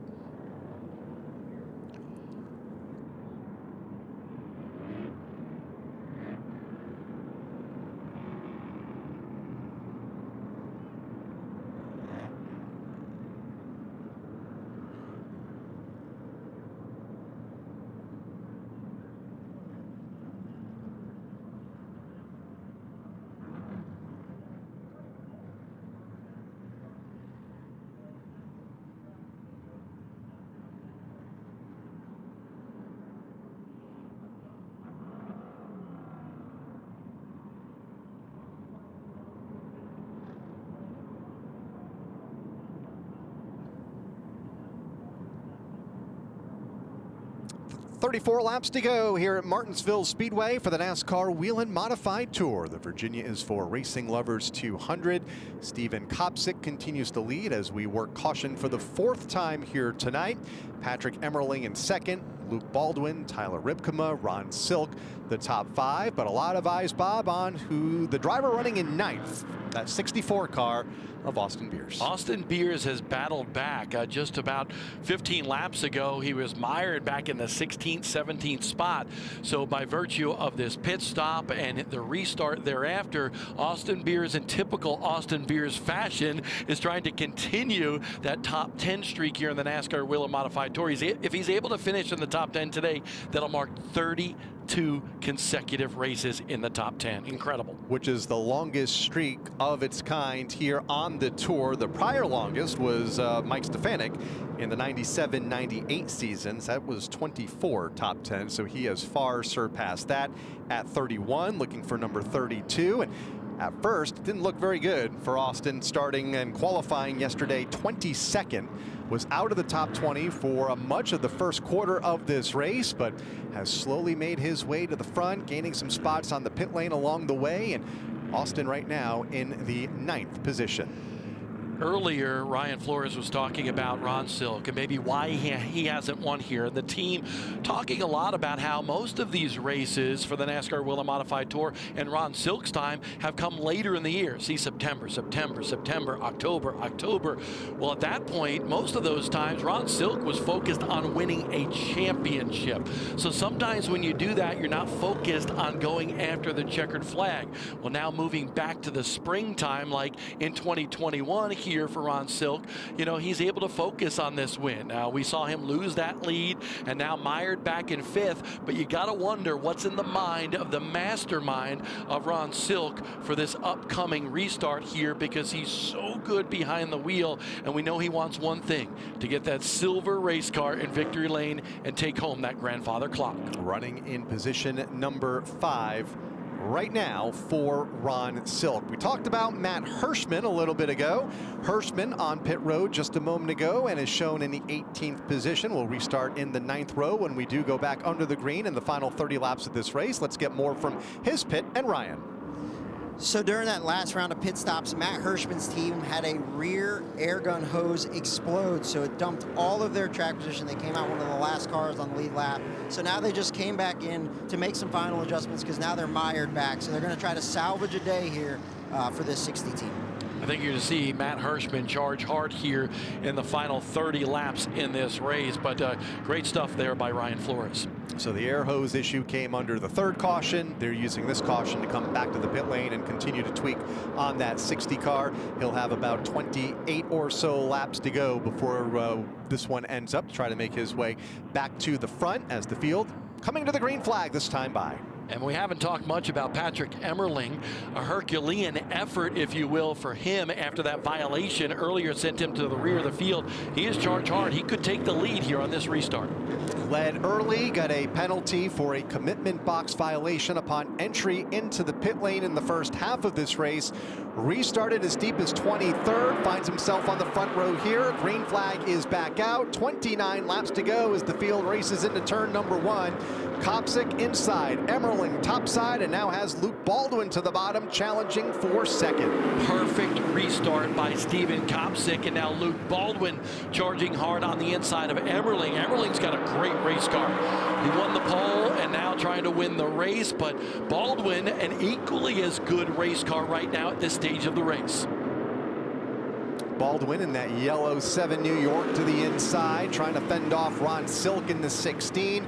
Emmerling in the black and blue white numeral number 1 in position number 2. They're all hunting down Steven Kopsick in the 21, who has been fast all weekend long as battling continues. Kyle Bonsignor, Tyler Ripkema mid-pack for 7th and 8th. They're side by side behind this conga line on the inside. From the lead all the way back to that race 4 position in the 22 of Kyle Bonsignor. Some good side-by-side racing action. Tyler Ripkema in the number 3 machine just went by Craig Lutz. Here comes Austin Beers trying to pick up the spot on the 46 as well. This is a battle for 8th on the track. Beers wanting to stay in the top 10, keep that streak alive. A couple of cars out of shape. Lutz, Newman, Danny Bone in the yellow-blue 25. 3 wide to the bottom, and here comes Matt Hirschman in the 60. Yeah, Matt Hirschman, we knew if he made some changes to that race car after that mishap on pit road, he was going to be strong, and he's trying to make up some spots. By the way, Danny Bone, prior to the initial caution where everybody came down pit road, was in the top 5. He had a bad pit stop and lost 10 spots. And finds himself outside of the top 10 right now in the 12th position for Bone, just in front of this gaggle of traffic just behind him. Craig Lutz, Ryan Newman, Matt Hirschman, Trevor Catalano, all lined up nose to tail, among others, as there's just 23 laps to go. At the point, it's still Kopsick, couple of car lengths, about a half second back to Patrick Emmerling in the 2nd position, but we're keeping an eye on this race for position a little deeper in the pack on the right side of your screen, led by Craig Lutz. Ryan Newman losing a little bit, well, instead of losing a little bit of ground, he's going to get a great run off of turn number 4, dive to the inside of Lutz in turn number 1 and challenge for that spot. Yeah, 13th spot up for grabs in that Glenn Steyer's 0 machine. Ryan Newman, first time he's behind the wheel of this race car, trying to learn it all weekend long, and he's having a time trying to get by Craig Lutz in the 46. Former Daytona 500 winner has found his home in the modifieds the last couple of years, and running well here tonight out of the top 10. Right now 14th for Ryan in this new team to the Tour. Really beginning to hunt down Craig Lutz for that spot as we go back down to Ryan on pit road. Yeah, guys, I actually caught up with Ryan Newman earlier today here in Martinsville, and I said, Newman, you've won 3 times here in the Cup cars. What's the biggest difference between running a Cup car around Martinsville and a modified? And in true Ryan Newman fashion, he said, I don't know, it's just faster. Newman sometimes got that little sarcasm in him a little bit, but he loves modifieds, and he's wheeling the car on the inside of Lutz. Lutz has been all sorts of out of shape in that 46 car the last couple of laps. Trevor Catalano trying to come along with Newman as the 0 gets the spot. And Lutz may get freight trained here if he can't get that car back to the bottom of the racetrack. Here comes Catalano to the inside, follows Newman by on the bottom. Matt Hirschman is next in line. Michael Christopher Jr. on the rebound after that early race spin in turn number 1. Here comes Christopher in car 31 to the inside, trying to pick up the spot just into the top 15.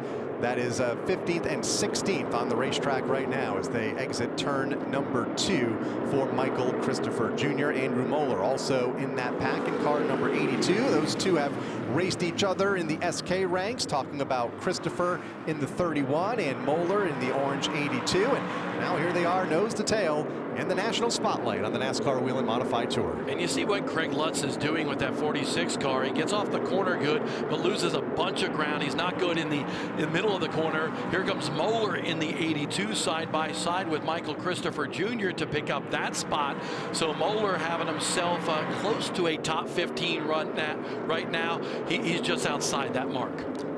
Into the final 15 laps for Steven Kopsick, who continues to lead and drive away at the front of the field as we continue to watch this hot and heavy racing mid-pack behind Craig Lutz, Andrew Moeller, Michael Christopher Jr., Jack Baldwin in the mix as well, as they have singled out about a half a lap or so behind Kopsick, who is on the left side of your screen and already making his way back to the start-finish line. 13 laps to run as Moeller now closes in on Craig Lutz for the 16th spot. I've been watching the gap between Kopsick and Emmerling, and it has grown by over a half a second in the last 5 laps. So that 21 is now dialed in for that young driver. Let's get more from his pit and Ryan Flores. The tension is definitely building down here in the 21 box. But Steven Kopsick, he's never been to victory lane here in the Modified Tour as a driver, but he has been as a crew chief for Chase Dowling, and his crew chief is his father, as we have a caution come out here. Caution comes out for the 5th time in this event for spin up in turn number 2, and Justin Bonsignor got a piece of it. They were racing among the top 5. Luke Baldwin, his second incident of the day. And Bonsignore's going to take that car right to the infield. The drive for the 3 straight victories at Martinsville is over for championship contender Justin Bonsignore with that broken right front suspension. A lot of damage to the 7NY of Luke Baldwin as well. Not as much as the 51 machine, but there is a pair of race cars and drivers that are going to be frustrated after having good runs today at Martinsville. Caught it out of the corner of my eye. It looked like Justin went to the inside of Baldwin off of turn number 2 while racing for 3rd. And contact was made. Ron Silk had just passed Baldwin to take that spot away, and they got together up in turn number 2. Bonsignore tried to fill that hole to the bottom. Baldwin may have come down on him just a bit. Right front of Bonsignore to left rear of Baldwin, I believe, is what occurred over there in turn 2 as we watch Justin climb from the car. And he will not make history tonight after dominating the last 2 NASCAR Whelen Modified Tour races here in Martinsville.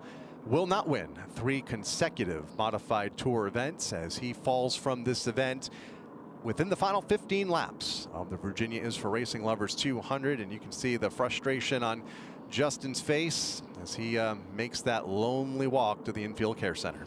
He knows what happened last year, losing that championship by a mere handful of points.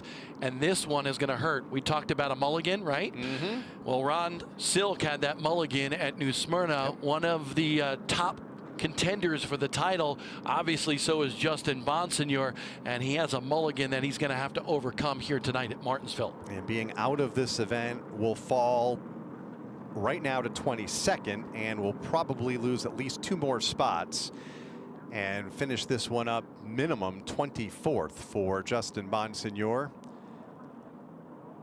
Baldwin still in his car. That is Luke Baldwin in the 7. And it looked like some folks from the Justin Bonsignore team talking with Luke after that contact over in turn number 2. We'll put both of these cars out of the event. After both having great nights, they were in the top 5 much of the evening, especially here lately. Luke climbs from the car. Been a tough day for that team. And Luke's trying to explain exactly what went on, his perspective of that incident between he and the 51 team of Justin Bonsignore. So just certainly some discussion. Obviously, each team is going to defend their own position. But Luke Baldwin, talented driver. Obviously, we know how talented Justin Bonsignore is as well. So Baldwin gathering his helmet, and now he will also take the walk to the infield. Both cars parked side by side. Again, a very packed pit area here at the Martinsville Speedway. NASCAR O'Reilly Auto Parts Series raced earlier today. NASCAR Cup Series in the infield and occupying the infield garages. That was one of the logistical, I don't want to say a nightmare, but it was tight last night trying to get all the haulers shuffled around because the modifieds were in the infield for much of the day yesterday. As we go back to the infield and Ryan Flores. Yeah, just getting some word that Luke Baldwin feels like his rear end might have broken there. You see Tommy Baldwin working on the rear of this car, and he said he was just trying to get out of the way. So maybe a little bit of a miscommunication there, but we'll get their point of view here in a little bit. All right, thank you very much, Ryan. In the infield, a lot happening, and that battle for position was among the top 5 when contact was made in turn number 2. Interesting that there might have been an issue with the 7. Yeah, that is interesting and good insight for us to understand what might have happened. And you see that yellow machine of Luke Baldwin. They're trying to make that car head back to the pit road. And by the way, the yellow this year, kind of a throwback, if you will, to Tom Baldwin back in the day. Ran some yellow machines in his career. That's Luke Baldwin's granddad. And today, unfortunately, Luke Baldwin not going to be able to drive to victory lane, but he's got a lot of victories ahead of him in his career as a 19-year-old. Let's go down to Ryan Flores. Yeah, as you can see here on the quarter panel, on the right rear quarter panel of the 7NY, it is full of rear end grease, so definitely rear end issues for the 7 car. All right, thank you very much, Ryan. And you see now Justin Bonsignore being aided, at least the car, into the infield as the Whelen caution lights are on for the 5th time here tonight. Whelen, the official warning lights of NASCAR, trusted to protect first responders.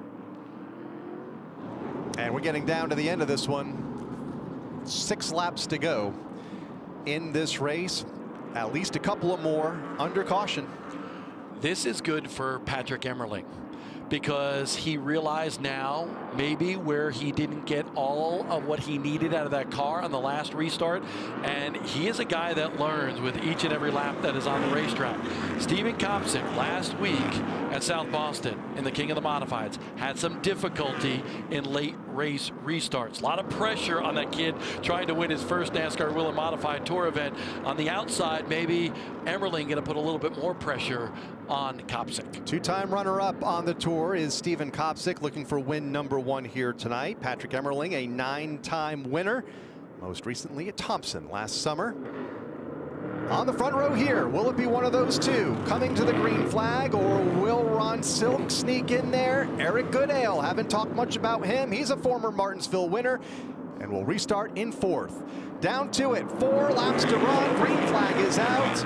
Patrick Emmerling in the outside lane gets the edge into turn number 1, but Kopsick, the shorter way around, has the advantage by the time they get to the back straightaway and will take the lead by a car length over now Ron Silk, who is up to 2nd. Just what the doctor ordered for Ron Silk, able to get back to that 2nd spot. Now he's firmly planted on the target ahead of him, and that is Steven Kopsick. Ron Silk wants a win here at Martinsville. We've documented it throughout this race. Never won here at 9 starts. Could this be the day? They're coming to 2 to go. Here he comes, Ron Silk angling him up off of turn number 4, but can't get the run that he needed to have a look to the bottom of Steven Kopsick for the lead.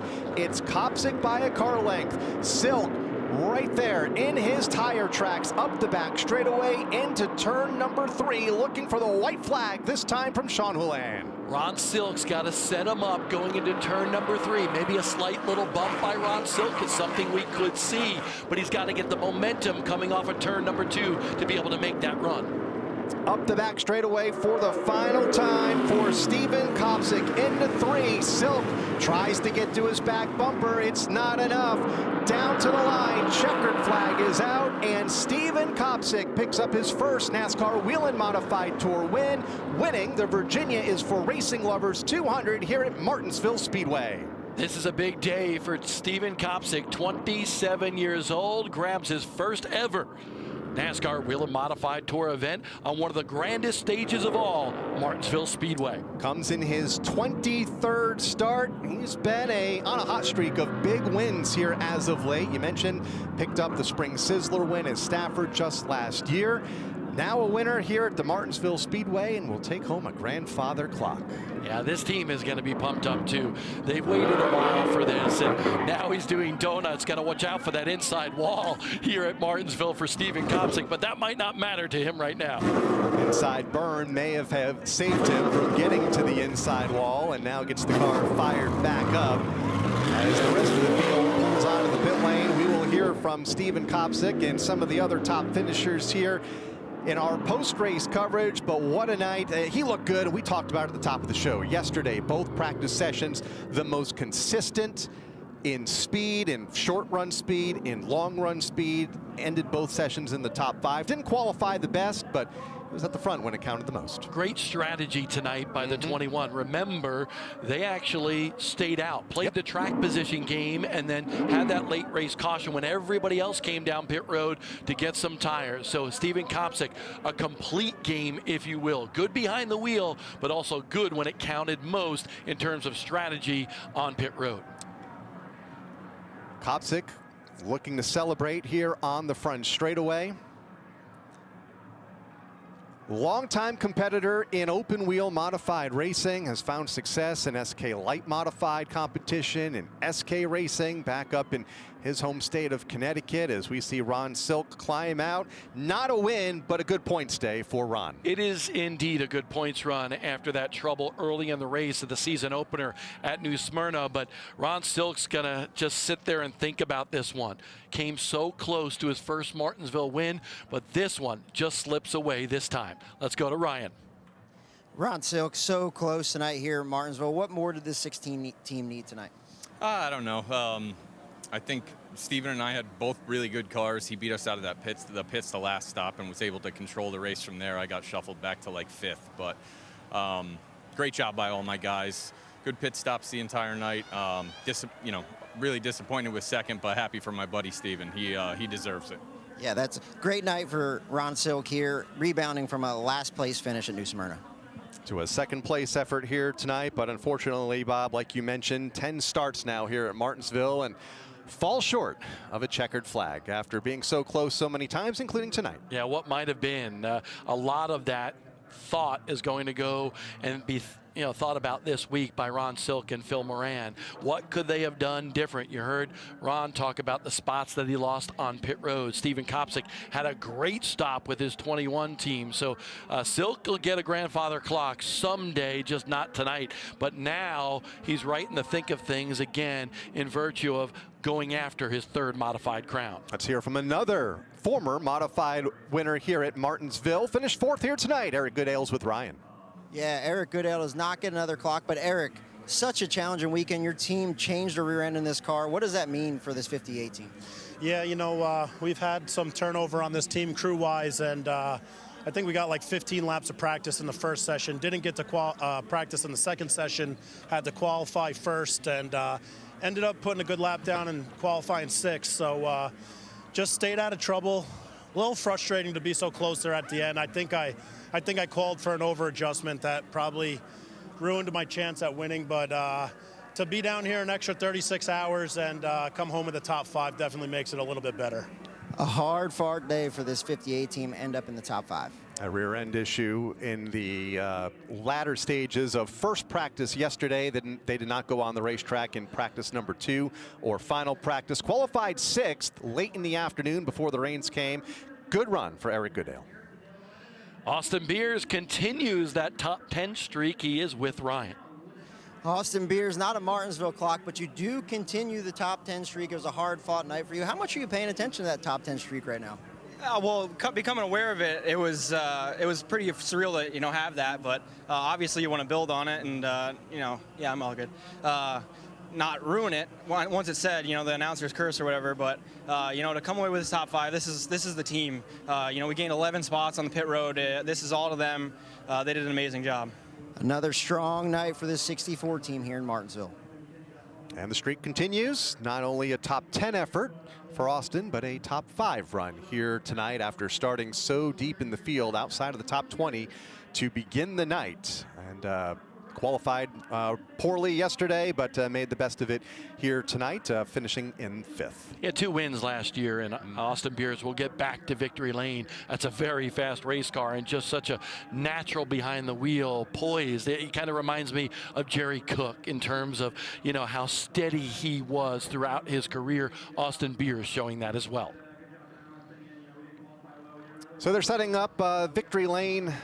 The victory lane stage on the front straightaway, and once that is complete, and it looks like we are nearing completion, they'll roll the 21 of Steven Kopsick down the front straightaway, and we will hear from the first-time winner here tonight at the Martinsville Speedway.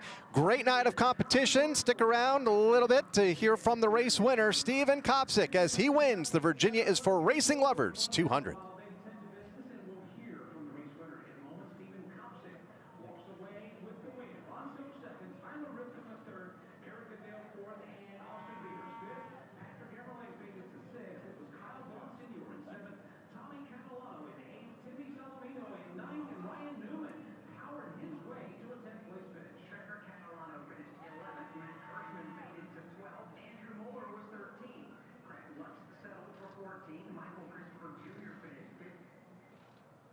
So there you have it from a view of the top finishers, and it is Steven Kopsick who is getting ready to flow in to victory lane down on the front straightaway. First time in his career.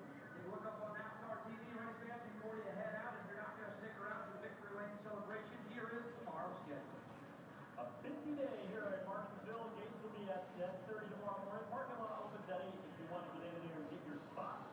We'll have the opportunity to hear from some of the activities down there. We'll have 11:40 tomorrow. No corrections going to be going at 12:30. We've got Q&As on the main stage here on the start finish line all morning long. And then, of course, driver introduction The 41st race in NASCAR Whelen Modified Tour history here at Martinsville Speedway is in the book, and there's a brand new winner to be added to the win list for the Tour. Steven Kopsick, car number 21, making his way up the front straightaway, about to celebrate in Victory Lane, right below us here at the start-finish line. Great night for Steven, a great weekend, and no doubt will be a contender, especially when we go back up north, when we get to a lot of the racetracks that he is very familiar with. And he's got a little special package to take back with him to Connecticut as well. That grandfather clock that you see up on the stage, that will be his, and I'm sure it's going to be someplace prominent in his home. Kopsick set to climb out and celebrate at the start-finish line, and we'll hear from him in a moment. And we talked about some of those races coming up. Next up, April 12th, the Thompson Speedway Motorsports Park. Then it's off to Oxford Plains on May 2nd. First time that the Tour has raced there since 1991. Here he comes, Steven Kopsick, climbing out of the car as a NASCAR Whelen Modified Tour winner, checkered flag in hand, smiling from ear to ear, claiming the first of what I'm sure are going to be many wins here on the NASCAR Whelen Modified Tour. Let's go to Victory Lane now here on the front stretch and hear from him. And the 27-year-old from Newtown, Connecticut, climbs out of his Troyer race car to the elation of this Tommy Wannick crew. His crew chief, his father, Nick Kopsick. It's a family effort, and Steven has been one of the best modified mechanics. Like we said, he's won as a crew chief, and this is his first one as a driver. Let's hear what he has to say. Steven, you told me to come talk to you. we talked about this earlier, buddy, but you've won some big modified races. You've won on the Tour as a crew chief, but this is your first one as a driver. What does this mean to you? It's unbelievable. I don't know what other words could describe it. Racing against the best guys at one of the Cup tracks, and it's been a long weekend. Everyone's wore out, but they stuck it out. They're the reason we're standing here. All these guys, we cleaned up some things we struggled with last year, assembled a crew this year, and I just can't thank them all enough. I want to thank them individually, but we don't have time. But every single one of these guys is the reason we're standing here. I wish my car owner, Tom Wannick, and his wife, Kayla, were here to celebrate with us. They give us everything we need. Newtown Pool's been with me for 10 years. Creative Racing, Don Barker, Rob Schultz Fuel Cells, Carson Warehousing Logistics, Harry's U-Pull, just everyone that makes this happen. My dad. We wouldn't be here without any one of those guys. If one of those names was missing, we wouldn't be here. So, well, we talked to Ron Silk, and he was nothing but complimentary of you. But it has to be nerve-wracking for a young man. The caution comes out, and you see that 16-year mirror. How did you hold him off? I don't know. I mean, I guess at the end of the race, we're all just looking for grip, right? Like, fortunately, I was able to fire up just well enough and turtle the bottom for those two or three laps. And, you know, we're good friends, but it doesn't, you know, he's a competitive racer, and he'd knock me out of the way for the clock, and I'd do the same to him. So couldn't be happier. Most important question of the night. Where are you going to put your grandfather clock? I'm not sure yet. Probably in the shop. Awesome. Well, that is so awesome for Steven Kopsick here tonight, and we're going to do our American Racer draw. So here we go. American Racer sponsoring a set of tires, and the 13th place finisher is going to get a set of tires from American Racer here tonight in Martinsville. That is Andrew Moeller that'll pick up that set of American Racing tires. So congratulations to Andrew, who finished in the 13th position here tonight in his first race of what is going to be a full-time effort for him for the rest of the year. Indeed, it's going to be fun to watch him on the NASCAR Whelen Modified Tour. That clock is way too nice to go in a shop. That needs to be in a living room or, you know, in a hallway someplace, very prominently displayed. So that'll be the nicest shop clock ever, I think, in the history of motorsports. Hermle North America taking over the production of the clock this year for Martinsville Speedway. This is their first weekend producing the clocks, of course, replacing Ridgeway, who long provided the clocks here at Martinsville Speedway for decades. And Hermle North America providing the clocks here beginning this weekend for all of our race winners, including Justin Allgaier earlier today in the O'Reilly Auto Parts Series event, and the NASCAR Cup Series winner tomorrow. And tonight, it's Steven Kopsick celebrating on the victory stage. Winning here this evening by 1/10 of a second over Ron Silk, Tyler Ripkema, Eric Goodale, and Austin Beers rounding out the top 5 finishers. And unofficially, 7-point gap. No, it's still early, but Justin Bonsignor out front over Austin Beers. That is unofficial, heading to Thompson here in just a couple of weeks' time. I look forward to seeing some of these races that'll be on the schedule, including the Cement Palace. There's Seekonk Speedway in May, and my home track, Riverhead Raceway, in May as well. Might have to take a trip up the road for that one, that quarter-mile oval on Long Island, New York. I'll be there and can't wait. Also, White Mountain Motorsports Park coming up at the end of June, and then we kick off the month of July, which seems like so far from now, but we'll go to the Seekonk Speedway in Seekonk, Massachusetts, as we really get into the heart of the summer schedule for the NASCAR Whelen Modified Tour. But looking forward to getting back to the Thompson Speedway Motorsports Park, one of my home tracks as well, up in Connecticut, that historic 5/8 mile oval, kind of where this tour was born way back in 1985. Bob, your final thoughts? I think this one was interesting. It's nice to see Steven Kopsick pick up his first victory on the tour, but I think the tour and the players in it, everything's starting to sharpen up here in terms of who's going to go after this title this year. It was a wild night, that including Mike Christopher Jr. go for a spin. Had a loose tire on the backstretch from Paulie Hartwick III. A lot of contact all night long, but when all was said and done, it was Steven Kopsick to pick up his first career NASCAR Whelen Modified Tour win here tonight at the Martinsville Speedway.